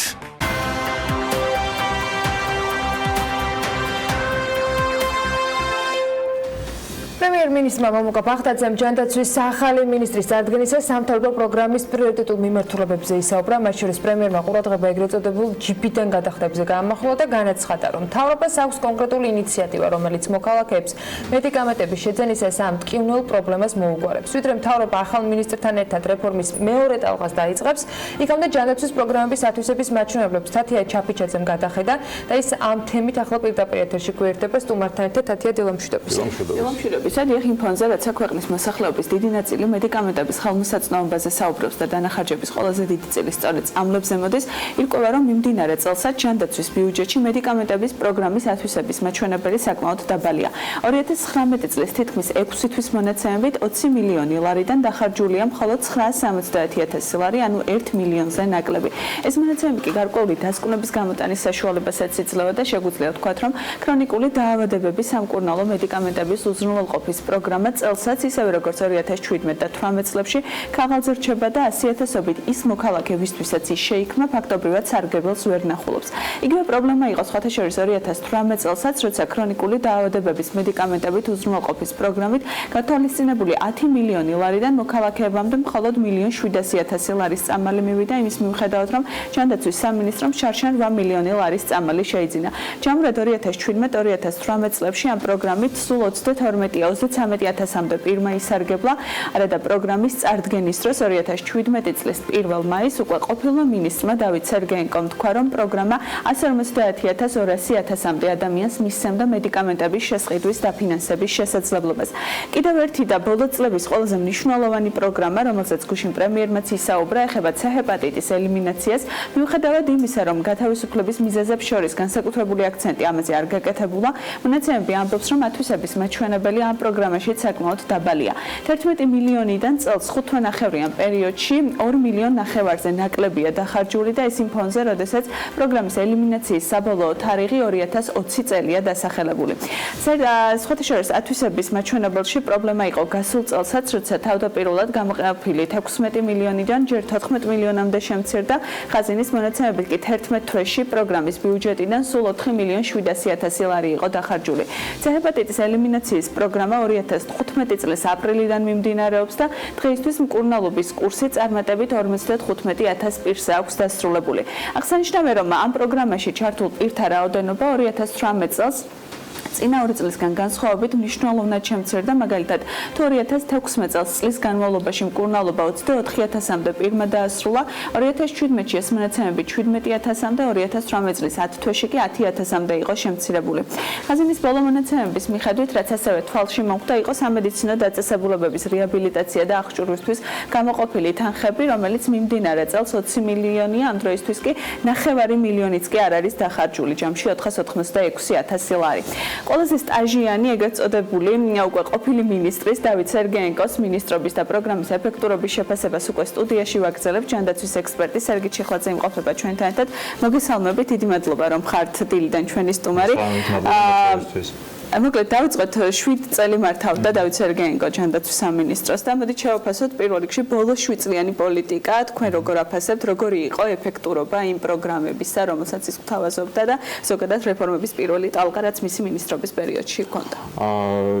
აბსოლუტურად სწორი ანალიზი გააკეთეთ რამოდენიმე პროგრამის და პრინციპში აღარ გამომეორდები არც ერთი ეს პროგრამა, სამწუხაროდ არც ჰეპატიტის პროგრამა, ელიმინაციის პროგრამა, არც ქრონიკული მედიკამენტების დაავადებების სამკურნალო მედიკამენტების პროგრამა შედეგებზე ვერ გავიდა, იმიტომ რომ იგივე ჰეპატიტზე, მიუხედავად იმისა, რომ ეს არის ერთ-ერთი ყველაზე პოპულარული, ყველაზე საჭირო პროგრამა, თქვენ თვითონაც ახსენეთ, რომ 55,000-მდე ადამიანმა იმკურნალა და ძალიან როგორც პროგრამისთვის ცალკე ეს რო არ იყოს ელიმინაციის პროგრამა, კარგი მაჩვენებელი იქნებოდა, თუმცა იმისთვის რომ ელიმინაცია მიღწეული იქნას და რისთვისაც ამერიკის მთავრობამ და კომპანია გილეადმა ეს მილიარდობით დოლარის, ასე ვთქვათ, მედიკამენტები საქართველოს აჩუქა და საქართველოს მოსახლეობას, რისთვისაც ძალიან დიდი მადლობა მათ. ამისთვის 120,000 ადამიანმა სულმცირე უნდა ჩაიტაროს იმკურნალოს და განიკურნოს, ხო? 4 წლის განმავლობაში 55,000 ადამიანი ჩაერთო იმკურნალვა და დარჩენილ ერთ წელიწადში გასაგებია რომ 70,000 ადამიანი ვერაფრით ვეღარ ჩაერთვება. ზუსტად ეს არის პროგრამა და საქართველოს მოვალეობა, რასაც საქართველოს მხარე იღებდა იგივე ამ პროგრამაში, იყო ერთადერთი რომ მოეძიებინა და პროგრამაში ჩაერთო ადამიანები. სხვა დანარჩენი მთელი ფინანსური მხარე, რაც კიდევ ვიმეორებ მილიარდობით ლარზე საღემატება, თლიანად უზრუნველყოფილი იყო ამერიკის მთავრობის მხრიდან. შესაბამისად, ეს ერთადერთი მოვალეობა საქართველოს მთავრობამ ვერ შეასრულა. კომუნიკაციის რა არის პრობლემა, როცა თანხაც გამოყოფილია, არსებობს ასეთი ბენეფიტი, თქვა ამერიკის მთავრობის. ეს არის ის სისტემური პრობლემა, რასაც ჩვენ ვსაუბრობთ, რომ არსებობს ჯანდაცვის სამინისტროში. ეს არის პროგრამების მართვის, ადმინისტრირების პრობლემები, ეს არის პირველადი ჯანდაცვის რგოლის აუთვისებლობა, სხვა შორის არ შეიძლება არ ვახსენოთ, რომ 7 წლის განმავლობაში არაფერი გაკეთებულა პირველადი ჯანდაცვის მიმართულებით, არანაირი რეფორმის, აი პატარა, ასე ვთქვათ, წამოწყებაც კი არ ყოფილა პირველადი ჯანდაცვის და ზუსტად პირველადი ჯანდაცვა როცა არ გივარდა, როდესაც საზოგადოებრივი ჯანდაცვის სერიოზული პრობლემები გაქვს, როდესაც ოჯახის ექიმების ინსტიტუტი არ მოქმედებს ისე უნდა როგორც უნდა მოქმედებდეს, რასაკვირველია ნებისმიერი დაავადების, მათ შორის ჰეპატიტის, თქვათ პაციენტების ბენეფიციარების მოძიება, ჩართვა, დარწმუნება რომ და ჩაერთონ პროგრამაში ინფორმაციის მიტანა, კომუნიკაცია ვერ შედგება, ხომ? ანუ ეს პრობლემები ერთმანეთთან ბმული არის, ხომ?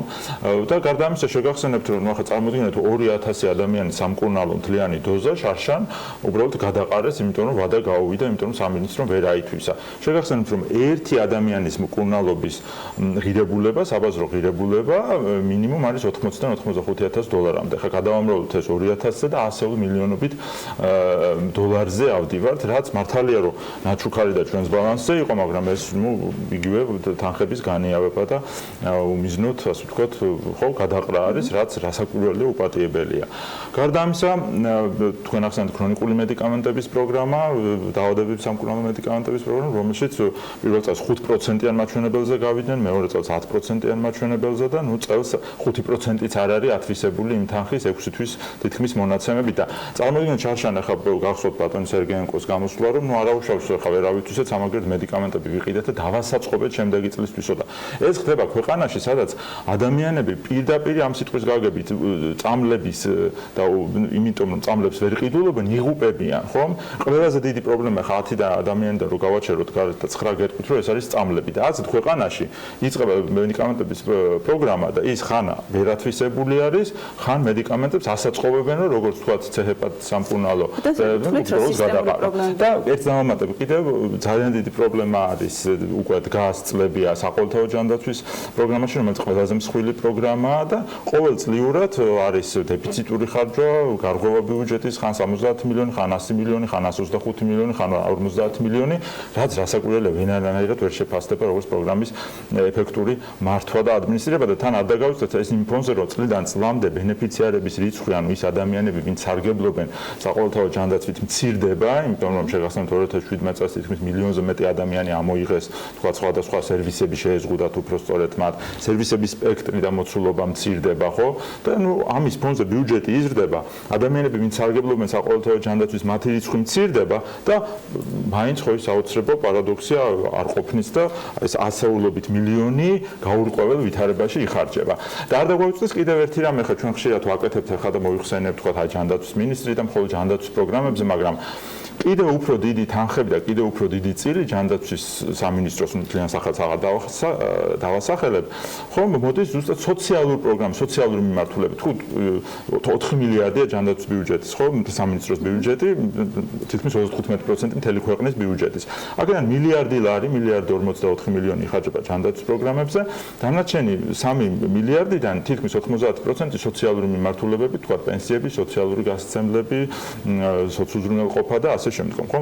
სოციალური მიმართულებით აბსოლუტური ჩავარდნა, რასაც მოწმობს კიდევაც საყოველთაო გაფიცვა, რომელიც თქვა სოციმუშაკები აწარმოებენ და სრული პარალიზება გამოიწვია ამ სფერომ. ეხლა აი უბრალოდ ციფრებში ეხლა მათ აღარ შევალ დრო არა გვაქვს, მაგრამ ერთ სოციმუშაკზე ასობით საქმე არის ჩამოკიდებული, როდესაც ევროპული საშუალო ევროპული სტანდარტით მაჩვენებლით 10-15 საქმეზე მეტი არ უნდა იყოს. ეს ნიშნავს, რომ აბსოლუტურად მოშლილია ეს სფერო და ბატონმა მინისტრმა თვითონაც განაცხადა, რომ აი 7 წლის თავზე აღმოვაჩინა თუ რაოდენ დიდი პრობლემები ყოფილა ამ სფეროშიო და შესაბამისად ის ფამიდა რომ წინა პირობა ბატონი მინისტრის გათავისუფლების იყო არა დღეს, არამედ უკვე რამდენიმე წელია ეს. თუმცა ხო, თუმცა ახლა ის ვინც წარადგენეს, მე მაინც ესეთ ეფექტურ, ასე ვთქვათ, გადაწყვეტილებად ვერ ჩავთვლიან. გაქვთ რაიმე კომუნიკაციაზე, რადგან ამ თემაში ახეთ თუ იცნობთ ჯანდაცვის ახალმინისტრს არავინ არ იცნობს, აქ მარტო პირად ნაცნობობაზე და ცნობადობაზე არ არის საუბარი, არამედ ხა ყველანი მეტნაკლებად, როდესაც ეს ინფორმაცია გავრცელდა, მაინც გულის სიღრმეში ყველას გვჭიროდა, რომ ვთქვათ ეს არ იქნებოდა სიმართლე და საკუთარი ვთქვათ ექიმიდან, ვთქვათ ახლა საკუთარ სტომატოლოგს აღარ წარადგენდა, ვთქვათ ისევ საჩხერის ავადმყოფოდან მინისტრად ბატონი ივანიშვილი. თუმცა აქაც მოვთხოვდით, ჩვენ მაინც გვეგონა ყველას, რომ მაინც იქნებოდა ადამიანი, ვინც მეტნაკლებად გარკვეულია სისტემაში, ვინაც იცის ჯანდაცვის სისტემა, ვისაც რაღაცა პროფესიული გამოცდილება აქვს ამ მხრივ, ვთქვათ პროგრამების მართვის, ან აქ ან საზღვარგარეთ, ან რაღაცა გაუკეთებია ჯანდაცვის მიმართულებით, ჯანდაცვის პოლიტიკა, რაღაცა სტრატეგია დაუწერია, რაღაცა, მაგრამ მაინც აქაც მივიღეთ ძალიან თუ არა საყოველთაო ჯანდაცვის პროგრამა უნდა გადავიდეს სხვადასხვა კომპანიების ხელში. ანუ რამდენად იყო ეს პრობლემა, როდესაც სამინისტრომ თავის თავზე აიღო ყველაფერი და ფაქტობრივად თვითონ გახდა ყველა სერვისის მიწოდებელი და ამან რამდენად ჩვენ ვისაუბრეთ არაერთხელ ამ ეთერშიც და ზოგადად ბოლო წლების განმავლობაში ვსაუბრობთ, რომ გამუდმებით იზრდება ჯანდაცვის ხარჯები, რომ ეფექტი არ არის ის, რაც გვინდა რომ იყოს. რა არის ამის მთავარი მიზეზი? ის რომ თქვა სადაზღვევები სრულად ამოგდებულები იყვნენ ამ სქემიდან და რამდენად აუცილებელია რომ ეს რგოლი დაბრუნდეს სოფლიოს მსჯელობა იყო ჯერ კიდევ 2016 წელს, როდესაც უკვე ნათელი გახდა, რომ სახელმწიფო ვერ აკონტროლებდა ხარჯებს და ყველაფერი კარგად რბილად რო თქვა ვერ მიდიოდა საყოველთაო ჯანდაცვის პროგრამაში და ამას ფოტოშორის შეხვედრებიც იყო ჯანდაცვის კომიტეტში, სპეციალისტების მსჯელობა იყო და იყო ამაზე მსჯელობა, რომ თქვა გაზრდილიყო როლი სადაზღვევო კომპანიების, რომ მოსახლეობას შესაძლებლობა ჰქონოდა, რომ თქვა გარდა სახელმწიფო ასე ვთქვათ იმ სერვისებისა, რომელსაც სახელმწიფო აფინანსებს, ვთქვათ, შესაძლებელი ყოფილიყო გარკვეული დაშენებული შემავსებელი პაკეტების არსებობის, რაც ფოტოშორის ადამიანისთვისაც ასე ვთქვათ შვება იქნებოდა, იმიტომ რომ რაღაც სერვისს სახელმწიფო დაუფინანსებდა და ის, რასაც სახელმწიფოს არ დაუფინანსებდა, შედარებით დაბალ ფასად ვიყიდიდა, ვთქვათ, სადაზღვევო კომპანიისაგან, იმიტომ რომ ხა მთელი სერვისი რო იყიდო, ეს არის სიტყვაზე 100-120 ლარი უნდა გადაიხადო, ხო, საშუალოდ, ვთქვათ, ოჯახურ პაკეტში, მაგრამ თუ აგნან რაღაცა სახელმწიფო ფინანსებს და მე საშუალება მაქვს რომ ეს დავამატო, ну, შესაბამისად ამის მესამედი და მეოთხედი თანხის გადახდა შეიძლება მომიწვიოს. შესაბამისად, გარკვეული რისკების გადანაწილება მოხდებოდა სახელმწიფოდანსა და საზღვაო კომპანიებს შორის და სახელმწიფოც უკეთეს მდგომარეობაში აღმოჩნდებოდა, ხო? იყო მოსაზრება რომ გაგვემართა ისევე როგორც ბევრ ქვეყანაში, ევროპულ ქვეყნებში ვთქვათ და ამას ქვია ასე ვთქვათ მართული კონკურენციის მოდელი, როდესაც რამდენიმე კონკურენტი მოთამაშეა და ეს საშუალებას მისცემდა, რომ ფასების დაწევის, ასე ვთქვათ, სტიმულიც ყოფილიყო, იმიტომ რომ როდესაც რამდენიმე კომპანიაა, როდესაც საერთოდ კონკურენცია ყოველთვის კარგია. მონოპოლისტი ეს კერძო კომპანია იქნება თუ სახელმწიფო, ყოველთვის მთავრდება ცუდად. და შესაბამისად, თუ იქნებოდა ეს კონკურენტული ბაზარი, ვთქვათ, სხვა ფასებს დადებდნენ საზღვაო კომპანიები, ვიღაცა წამლებსაც შეიყვანდა და სახელმწიფო თავის მოთხოვნებს წაუყენებდა, ეს მხოლოდ გააჯანსაღებდა ამ პროცესს. თუმცა ეს არ მოხდა. დღეს გვაქვს სახელმწიფო, რომელიც ვერ აკონტროლებს ხარჯებს, სახელმწიფო, რომელიც ცდილობს, რომ არათუ გაუმჯობესოს პროგრამა, რომ საერთოდ რა არის პროგრამა, როდესაც იწყება და რეფორმა, ლოგიკური არის, რომ იწყება, მისი მასშტაბები თანდათან იზრდება, მისი მოცვა, თქვათ, პროგრამებით მოსახლეობის იზრდება და ასე ვთქვათ, ხდება რეალურად საყოველთაო. ჩვენთან პირიქით მოხდა. 13 წლებში დაიწყო შედარებით გაფართოებული პაკეტები, თუმცა იქ სხვა პრობლემები იყო, გადაფარვები, ორმაგი გადახდები, იქ ვთქვათ, გაურგენტება 300%-ით გაიზარდა, ვთქვათ, რომ მეტი ფული წამოიღოთ სახელმწიფოსგან კლინიკებსა.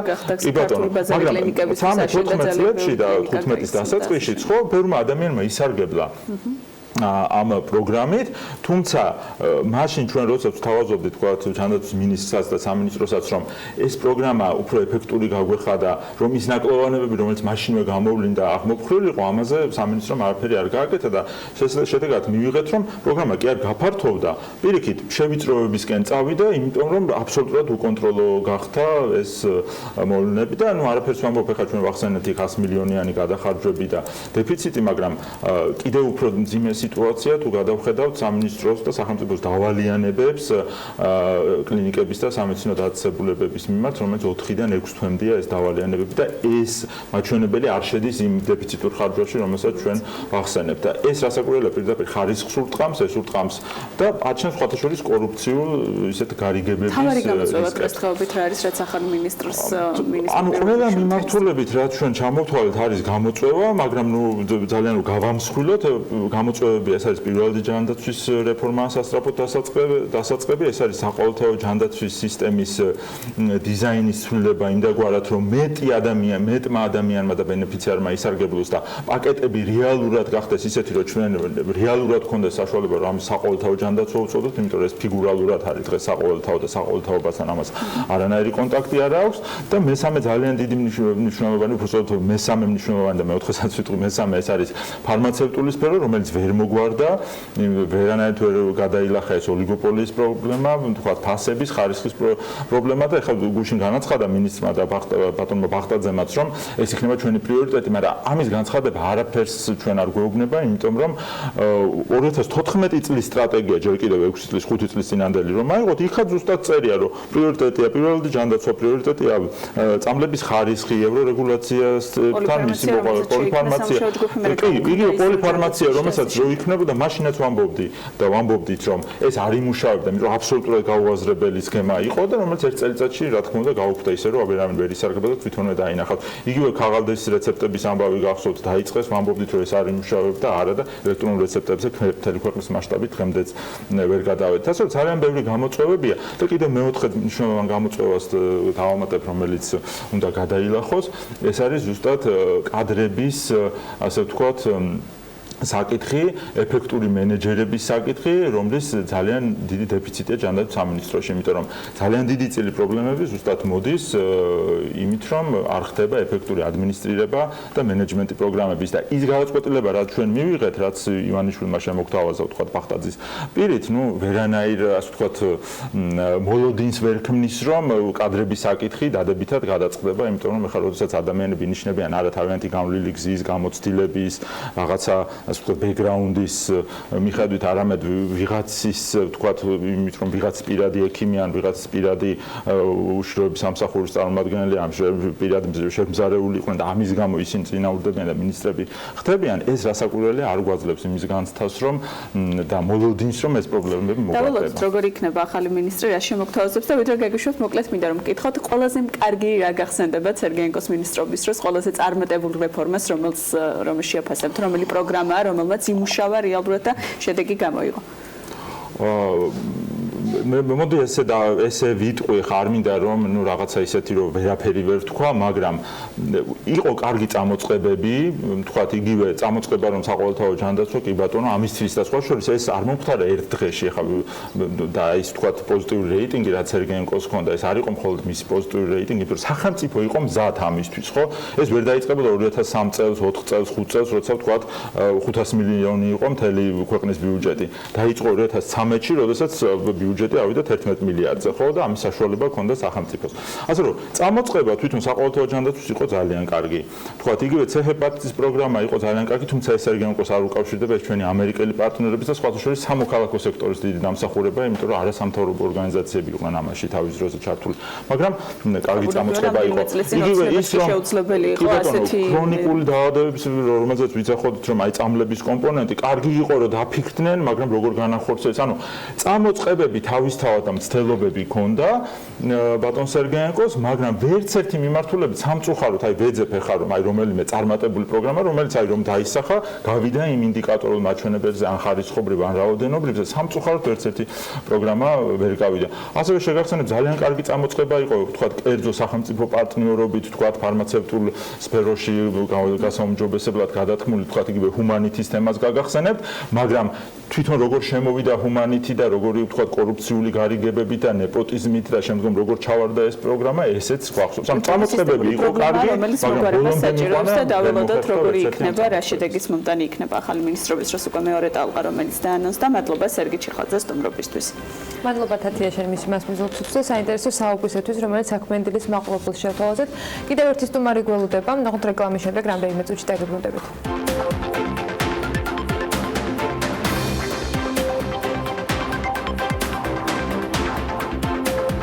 გადაცემის სპონსორია Nova. 200-მდე დასახელების ქართული პროდუქტი. Nova 12 წელი თქვენს გვერდით.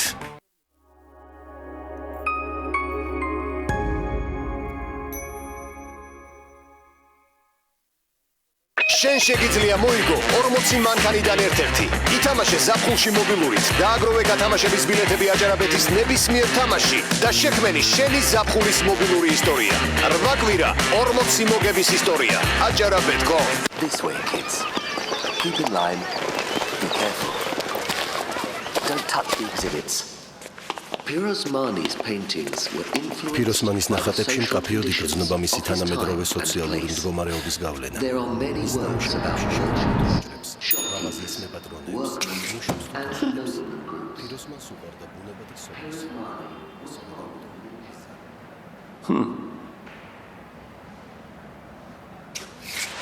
That's why he rarely employed city landscapes. Usually, Pirosmani painted უახლესი ტექნოლოგია სილქნეტისგან, ჯეოსელის ყველაზე სწრაფი 4.9G მობილური ინტერნეტი. უწყვეტი კავშირი იმისთვის, რომ გაიგო მეტი ყველგან სადაცხა.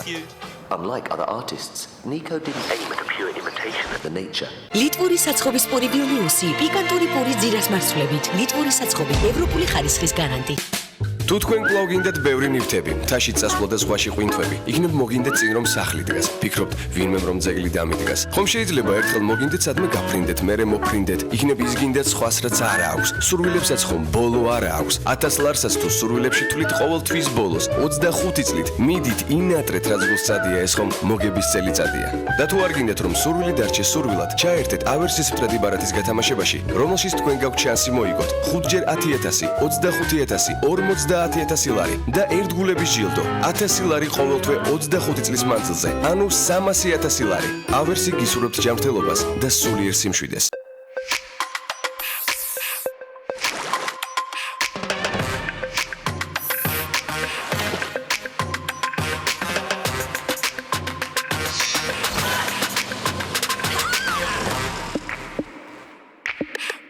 ახალი რექსონა, ახლა უკვე ანტიოქსიდანტური ტექნოლოგიით. უფრო დიდხანს ინარჩუნებს სუფთა სურნელს. შენ ისეთი სუფთა და დაცული ხარ, როგორც არასდროს. რექსონა არასოდეს გიღალატებს. კაპიტანო ბარნი, ადამიანი ბორტს გარეთაა. ზღვის თავგადასავლები გველის. დაარეგისტრირეთ ბარნის შეფუთვების კოდები. მოიგეთ საჩუქრები და იმოგზაურეთ ბარსელონას აკვაპარკში. დღეს იმდენი საქმეა. ახლა ფაღარათი ძალიან უდროოა. მიიღეთ იმოდიუმი. იმოდიუმის სულ 2 კაფსულა ხელს უწყობს ფაღარათის შეწყვეტას. იმოდიუმი. სულ 2 კაფსულა ფაღარათის დროს. გამოყენებისას გაეცანით ინსტრუქციას გვერდით იმოვლენების შესახებ დეტალური ინფორმაციის მისაღებად მიმართეთ ექიმს. აღმოაჩინე ნამცხვარი მილკას ჯადოსნური სამყარო. დახვდი სიახლეს მილკას sensations. ნამცხვარი, რომელიც გაგაოცებს ჯადოსნურად. გააცხელე მიკროტალღურ ღუმელში და მოიხიბლები ნამცხვრის მილკას sensations. ნაზი მდნარი შოკოლადის შიგთავსი. თუ შუალედურებს უკვე მორჩი, მაგრამ ფინალურები ჯერ კიდევ წინ არის, მაშინ დროა მიირთვა Coca-Cola Plus ხავა. Coca-Cola Plus ხავა. ცივი Coca-Cola-ს და ბრაზილიური ხავის ჰარმონიული ნაზავი შენი მხნეობისთვის. Coca-Cola Plus ხავა. მატონიზირებელი გამამხნევებელი გელო. სიახლე, თუ სარგებლობთ მაგთის ოპტიკურ ბოჭკოვანი ინტერნეტით ან IP ტელევიზიით, მაგთი შენ და შენს მეგობრებს ახალ მობილურ პაკეტს გთავაზობს. შექმენი ჯგუფი მაგთის 4 ნომრისგან და ჯგუფის თითოეულ წევრს შესაძლებლობა მიეცი მთელი თვის განმავლობაში მხოლოდ ათლარად. ულიმიტოდ ისაუბრონ მაგთის მობილურ ქსელში. ულიმიტოდ აგზავნონ SMS-ები საქართველოში. მიიღონ 500 მეგაბაიტი მობილური ინტერნეტი. პაკეტი მარტივი 10. მარტივი კომუნიკაცია. მაგთი ხარისხია. რემონტების სეზონი დაიწყო. მოაკითხეთ უმაღლესი ხარისხის სარემონტო მასალებს მოდენაში. კერამიკული ფილები, ბუნებრივი და დეკორატიული ქვები, სააბაზანო ავეჯის ფართო არჩევანი. მოდენა ჯორჯია, მაღალი ხარისხი, მისაღებ ფასად. სიახლე გალფში. განახლებული ეკომეგობრული საწვავი G4C Green Booster-ის დანამატით. მისი უნიკალური ფორმულა მნიშვნელოვნად ამცირებს მავნე ნივთიერებების გამოყოფას ჰაერში. ჩვეულებრივი საწვავისგან განსხვავებით G4C ზრდის განვლილ მანძილს. შესაბამისად ამცირებს ხარჯს საწვავზე, ეფექტურად ასუფთავებს ძრავს ნადებისგან და ამცირებს ცვეთას. გადადი G4-ზე, მხოლოდ გალფის ქსელში.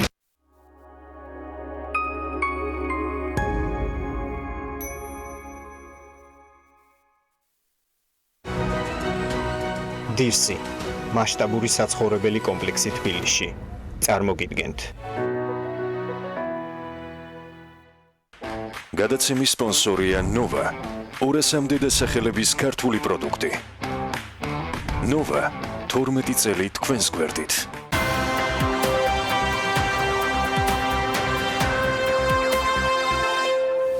2019 წლის იანვარ-მაისის თვეების განმავლობაში საქართველოში ბენზინის და დიზელის საწვავის იმპორტი შემცირებულია. ქვეყნების მიხედვით 2019 წლის 5 თვეში ბენზინის და დიზელის საწვავის იმპორტის ყველაზე დიდი მოცულობა რუსეთიდან არის განხორციელებული და მან ჯამში 136,000 ტონა შეადგინა, რაც მთლიანი იმპორტის 33,6%-ია. ბენზინის და დიზელის საწვავის იმპორტის კლება განპირობებულია დიზელის საწვავის იმპორტის კლებით ძირითადად, კერძოდ 5 თვის ამ წლის 5 თვის განმავლობაში დიზელის საწვავის იმპორტი გასული წლის ანალოგიური პერიოდის მაჩვენებელთან შედარებით 32,500 ტონით შემცირდა. ეს სტატისტიკა რისი გავლენით შედეგად არის, ასეთი სტატისტიკა, ამაზე უკვე სტუმართან ერთად ვისაუბრებთ. ვანო მთვრალაშვილი ნავთობ იმპორტიორთა კავშირის თავმჯდომარე გვერდება პირდაპირ ეთერში დილომშვიდობის ბატონო ვანო, მადლობა გადაცემაში მომბრძანებისთვის. დასაწყისში დიზელის იმპორტის კლების მაჩვენებელი დავიწყოთ. ძირითადი მიზეზი რა არის იმის, რომ დიზელის იმპორტი არის შემცირებული? მინდა გითხრათ, რომ ბოლო წლების განმავლობაში ფაქტიურად შეიძლება ითქვას, რომ ტრენდი დინამიკა ნავთობპროდუქტების იმპორტის და მოხმარების იყო ძირითადში მზარდი, ყოველ შემთხვევაში სტაბილური და ისარგებლობდა, თუმცა ჩვენ ფაქტიურად ბოლო წლების ალბათ პირველი შემთხვევა, როდესაც დიზელის საწვავის ზოგადად იმპორტი კლებულობს და აქ რა თქმა უნდა გამოყოფილად დიზელის საწვავზეა საუბარი. რაც შეეხება დიზელის საწვავის კლების მიზეზებს თუ რამ განაპირობა, პირველი მინდა გითხრათ, რომ ის ეკონომიკური ფაქტორები, რომელიც განაპირობენ ზოგადად ქვეყანაში დიზელის საწვავის მოხმარების სტაბილურობას, თქვა ისეთი პარამეტრები, როგორც არის სატრანსპორტო პარკი და მისი ესე თქვა მოცულობა, იმპორტი დიზელზე მოძრავ სათანადო საშუალების მზარდი არის, ის არ მცირდება. მეორე, გადაზიდვები სატრანსპორტო საშუალებების საშუალებები, რომელიც ტრანზიტად გადიან ჩვენს ქვეყანაზე და მოიხმარენ, ეს არის სატვირთო სატრანსპორტო საშუალებები, მათი ხვედრითი წილი მიმდინარე 5 თვეში არის ასევე მნიშვნელოვნად გაზრდილი, სადღაც 10,000 ერთეულით არის გაზრდილი. ამას დამატებული ის, რომ თვითონ ინფრასტრუქტურის სამუშაოები, საგზაო სამუშაოები ასევე გაზრდილი არის და მნიშვნელოვნად არის გაზრდილი, მინდა გითხრათ. ეს ყველაფერი ჩვენ ბოლო 5 თვის წილში განვიხილავთ გასული წლის ანალოგიურ პერიოდთან მიმართებაში. სასოფლო-სამეურნეო სამუშაოები მინდა გითხრათ, რომ არ არის რაღაცა დოზით ისეთი დოზით შემცირებული, ამას გარკვეული ესეთი გავლენა ექონია. არსებობს ორი ფაქტორი, რომელიც რაღაც გარკვეულწად უარყოფითად მოქმედებს. ეს არის ერთი ის, რომ თქვა თურქეთში გადიოდა საქართველოსთან სავსებით ლეგალურად დიზელის საწვავი ეცდებოდა პაკებით, ანუ თურქი მოქალაქეები გადმოდიოდნენ ან გასვლაზე ისინი ავსებდნენ დიზელის საწვავს, იმიტომ იაფი იყო იქ ჩვენ და შედარებით, მაგრამ ბოლო პერიოდში მოიხსენება თურქეთში ლირის ინფლაცია არის და შესაბამისად რაღაცნაირად იქ და ჩვენი ფასები და შეიძლება არასწორი შედარება რომ თითქმის ერთნაირია, თუმცა რაღაცა დაუახლოვდა, ამა რაღაცა დოზით შეამცირა და გარდა ამისა სამშენებლო ინდუსტრიაში ჩვენთან მოიხსენება მშენებლობის შემცირება ფიქსირდება. თუმცა მაინც ჩვენ ვფიქრობთ რომ ეს არ არის ეკონომიკის აქტივობის შემცირებამ თავისთავად გამოიწვია ის რომ საწოლზე მანაკლებ მოთხოვნა იყო თუ ეს პირდაპირ კავშირი არის სხვა ფაქტორებზეც შეგვიძლია რა თქმა უნდა, იმიტომ რომ შესაძლოა ჩვენ საუბრობთ ძირითადი ფაქტორები რომელიც უცვლელია და პირიქით პოზიტიური არის, ხო? რა თქმა უნდა არის რაღაცა ფაქტორები, რამაც შეიძლება გამოეწვია. რჩება ერთი ფაქტორი. ფაქტორი ის რომ თქვა შესაძლებელია საქართველოში აღურიცხავად შემოდიოდეს დიზელის საწოვი, ეს ერთი და გარდა მაგისა აი სწორედ ეს ერთი მთავარი ფაქტორი არსებობს, როდესაც სხვა ყველა ეკონომიური ფაქტორი შეიძლება მეტნაკლებად სტაბილური არის და არ მეუთითებს იმ აჩვენებელს, რომ ის უნდა შეცირებულიყო და ამ დროს რჩება ფაქტორი, რომელიც შეიძლება ითქვას მუდმივად იდგა ჩვენს ქვეყანაში, ეს არის თქვა ბაკებით შემოდინება დიზელის საწოვის, თქვა მოსაზღვრე ზოლებით რეგიონებიდან, თქვა ეს არის აზერბაიჯანი, მათ შორის ირანიდან, საქართველოში აქტიურად შემოდის სხვადასხვა სატრანსპორტო საშუალებებით, სხვადასხვა პროდუქცია და ერთეულ შემთხვევებთან არ უნდა ქონდეს ადგილი, როდესაც კლების ასეთ მაჩვენებლებზე ვსაუბრობთ, ან პრობლემა დღეს მასშტაბური არის, სისტემური არის, რასთან გვაქვს ეხლა ჩვენ ვფიქრობთ, რომ აი ეხლა მიმდინარე ეტაპზე ალბათ ეს საკითხი შესაბამისად არის ალბათ უფრო მეტად კომპეტენტურად ეს გასაანალიზებელი, იმიტომ რომ როდესაც ჩვენ ვსაუბრობთ დიზელის საწოვის იმპორტის შემცირებაზე, ეს ნიშნავს, რომ საბიუჯეტო შემოსავლები მცირდება და ზოგადად როდესაც ქვეყანაში თქვა ყველა მაკროეკონომიკური მაჩვენებელი, მათ შორის ეკონომიკური ზრდის პარამეტრებით თქვა ტემპი ფიქსირდება.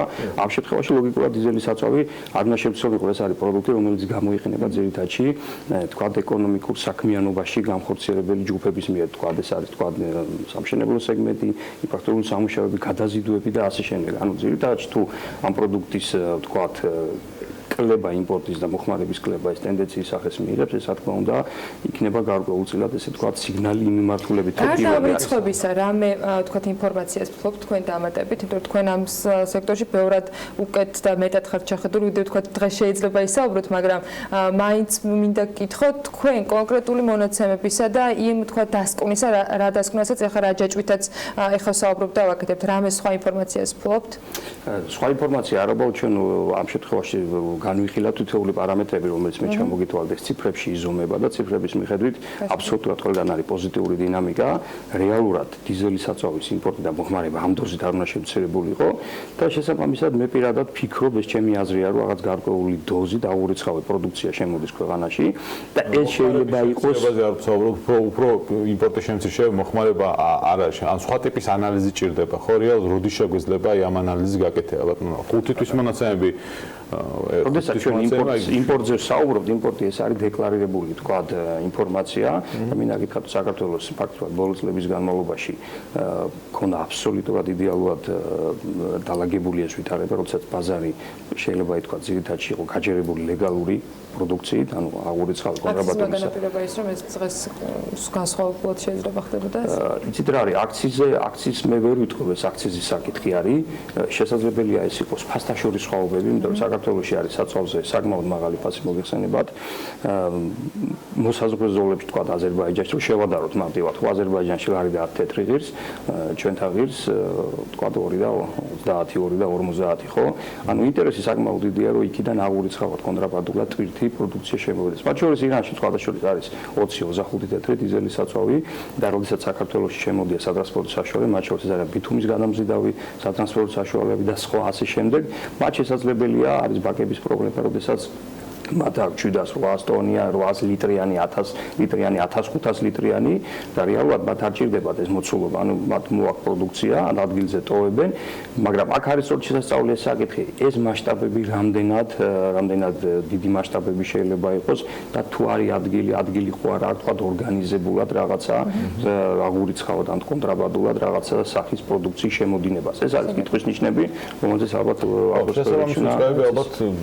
უნდა ჩააყენოთ ხო საქმის კურსში, რომ რაღაცა ის კლებაა და შეიძლება გარკვეული რისკები არსებობდეს. აბსოლუტურად გეთანხმებით, იმიტომ რომ ჩვენ გვაქვს მუდმივი ანგარიშები, მუდმივი ანალიზი ამ საკითხთან დაკავშირებით, იმიტომ რომ მოგესალმებათ საწვავის იმპორტი და მოხმარება ეს არ არის მხოლოდ კომპანიების თემა, ეს არის სახელმწიფო ინტერესიც. მინდა გითხრათ, რომ ავტოპროდუქტების ბიზნეს სექტორი არის ყველაზე დიდი გადამხდელი სახელმწიფო ბიუჯეტი, შესაბამისად, რა თქმა უნდა, პირველ რიგში არის სწორედ სახელმწიფო ინტერესი, რომ მან დაადგინოს რეალური მიზეზი, რის გამო ხდება პროდუქციის იმპორტის შემცირება, იმიტომ რომ ჩვენ გვაქვს პერიოდები, როდესაც თუ იწყებოდა აღურიცხავი კონტრაბანდული პროდუქციის გამოჩენა ბაზარზე, ამას შეუცვალოდი ხასიათი ექცეოდა და შესაბამისად ეს იყო ნიშანი იმის, რომ თქვა ბაზარი იშლებოდა და კომპანიები, რომელიც ლეგალურად ფუნქციონირებდნენ, მათ საქმიანობა იზღუდებოდა. ამიტომ ჩვენ კითხვის ნიშნებს კითხვას ვსვავთ, ეხლა აქ არ არის საუბარიო, ჩვენ ამას მტკიცებით ფორმაში საუბრობთ იმაზე, რომ ესე არის, თუმცა რა თქმა უნდა ეს საკითხი შესაძლებელია. ნავთო პროდუქტების ზოგადად ანუ ბენზინის ნაწილში ძირითადი შემომცირებელი ფაქტორი, რომელიც გამოიწვია, ის იყო დიზელი, ხო თუ ბენზინის იმპორტი? სხვადასხვა ბენზინის იმპორტი გაზრდილი არის და ამასაც თავის კარგო ლოგიკური ახსნა აქვს. ბოლო პერიოდის განმავლობაში საქართველოში მომრავლდა ჰიბრიდული ტიპის სატრანსპორტო საშუალებები. მინდა გითხრათ, რომ დღეს ჩვენი ვარაუდით სადღაც 60-70,000 სატრანსპორტო საშუალება მინიმუმ მოძრაობს და ეს რაოდენობა ალბათ 3-4 წლის უკან შეიძლება 5,000 არ აღემატებოდა და შესაბამისად ეს ამ სატრანსპორტო საშუალებამ რეალურად ჩაანაცვლა ბუნებრივი აირის მოხმარება, იმიტომ რომ იყო პერიოდი, როდესაც ბუნებრივი აირის მოხმარებელმა წაიღო მოხმარებელი, წაართვა ბენზინის მოხმარებას, თუმცა დღეს ვაკვირდებით საპირისპიროდ შესაბამისად ბუნებრივი აირის ინდუსტრიას ამ მხრივ გაყიდვები რა თქმა უნდა უმცირდება, თუმცა მეორე მხრივ იმის ხარჯზე, რომ ჰიბრიდული ტიპის სატრანსპორტო საშუალებები მომრავლდა და ძირითადად ეს არის თქვა სატრანსპორტო საშუალება, რომელიც გამოიყენება თქვა ქალაქში, მოდი ესე თქვა ტაქსები საკმაოდ აქტიურად იყენებენ მათ, გარდა ამისა თვითონ მოხმარებელიც და მოქალაქეებიც უკვე იღებენ მას, ესე თქვა სატრანსპორტო საშუალებას, რომელიც პირველი ნაკლებს წვავს და მეორე ეკოლოგიასთანაც რა თქმა უნდა და რა თქმა უნდა აი ამ პროცესებმა სწორედ განაპირობა ის, რომ ჩვენ ბენზინის თქვა იმპორტი მოხმარება იზრდება ზდაში გვაქვს, თუმცა მეორე ფაქტორიაც, ასე მნიშვნელოვანი ფაქტორია დიზელის საწვავი არ გვაქვს საკმაოდ მნიშვნელოვანი კლება. რაც შეეხება პერსპექტივას, ასე ვთქვათ, ფასებთან დაკავშირებით მინდა გითხოთ, ტანკერი, რომელიც აფეთქდა, იმან გამოიწვია უკვე ფასების ზრდა ამერიკის და ლონდონის ბირჟებზე გულისხმობ, რა მოლოდინები არსებობს ფასებთან მიმართებაში, რომელიც კლების ტენდენციით ასე ქართულად რადგან ცოტა არცებერი დრო დაგვრჩეს რაღაც 3 წუთი, აქ ქართულ რეალობასაც დავამატებ, უკვე ამოქმედა აქციისთან დაკავშირებით ის გადაწყვეტა, რომელიც ფინანსთა მინისტრის ბრძანების საფუძველზე ოქროსი ის თქვა წევრ კომპანიებს და სხვა აქციზური მარკის საქონლის შემომტანებს შეეხოთ. რამდენად ახდენს ეს გავლენა და თქვენ ერთ-ერთი ხელმომწერი იყავით ივანე ბაჭავარიანის ამ გადაწყვეტილებაზე წერილთან დაკავშირებით.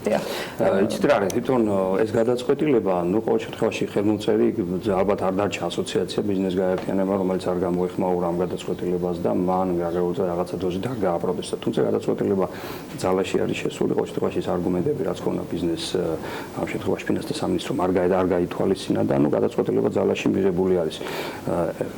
რაც შეეხება თვითონ ამ გადაწყვეტილების შემდგომ თქვათ გავლენას, ხო, რა თქმა უნდა ბიზნესს აქვს ბიზნესი ყოველთვის მორგებულია იმ რეალურ ვითარებაზე, რომელსაც სახელმწიფო უდგეს მას, რა თქმა უნდა ის გადაეწყობა და სხვანაირად არც იქნება. უბრალოდ დღესასწრებში დადგება ის, რომ მათ უნდა აიღონ საკმაოდ მნიშვნელოვანი რესურსი, კრედიტი, იმიტომ რომ მათ წლების განმავლობაში სადღაც ალბათ ბოლო 8-10 წელი ალბათ მუშაობდნენ აბსოლუტურად სხვა რეჟიმში, ისინი შემდგომ იხდიან გადასახადებს.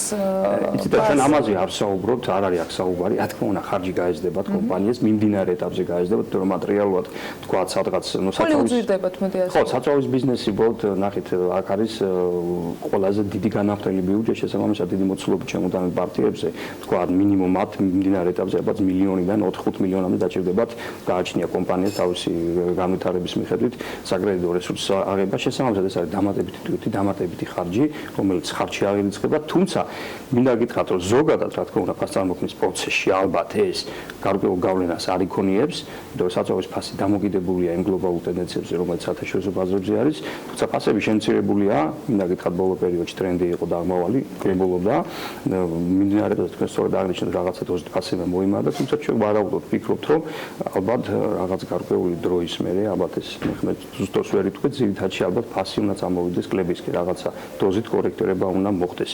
იმედი ვიქონიოთ, რომ გლობალურ ბაზრებზე რა თქმა უნდა ფასი მიმდინარე ფასები მაინც ხო შენარჩუნებული იქნება, იმიტომ რომ ფაქტიურად ეს არის არასერიოზული თემა, როდესაც გლობალურ ბაზრებზე ვიღაცა აკეთებს პროგნოზს, ყველაზე რა მოხდება. ხო, მიმდინარე ფასების შენარჩუნების შემთხვევაში გლობალურ ბაზარზე საქართველოს ალბათ კლუბის ტენდენცია იქნება ფასების შენარჩუნის დღეს არის საჭიროებს. კი ბატონო. მოგეთ, ამ ყველაფერს დანარჩენს თვალსაზრისით იმოდანებთ ტრადიციული მიმოხილვებიც არ მოგვეკლდება შევეთავთ ლევან თაღაშვილთან ერთად, რომელიც ყოველ კვირის დასაწყისში გვაცნობს იმ ფასებს, რომელსაც დღეს ნავთობ იმპორტიორები ძირითადი კომპანიები გვთავაზობენ ქვეყანაში. მადლობა თქვენთვის, რომ ვიყავით ჩვენთან ერთად. ანუ თვალაშვილის ნავთობ იმპორტიორთა კავშირის თავმჯდომარეს მას მეზობლით საქმე ინტერესეთაში და მასთან ერთად გემშვიდობებით. დღეს განმავლობაში საქმის კურსის ეთერებს უნდა დავალოდოთ, განახლებული ინფორმაციებისთვის BMG-ს მიაკითხოთ. ხვალ-დილის როზე შევხვდებით ერთმანეთს ტელეპიროზე ბედნიერ დღეს გისურვებთ.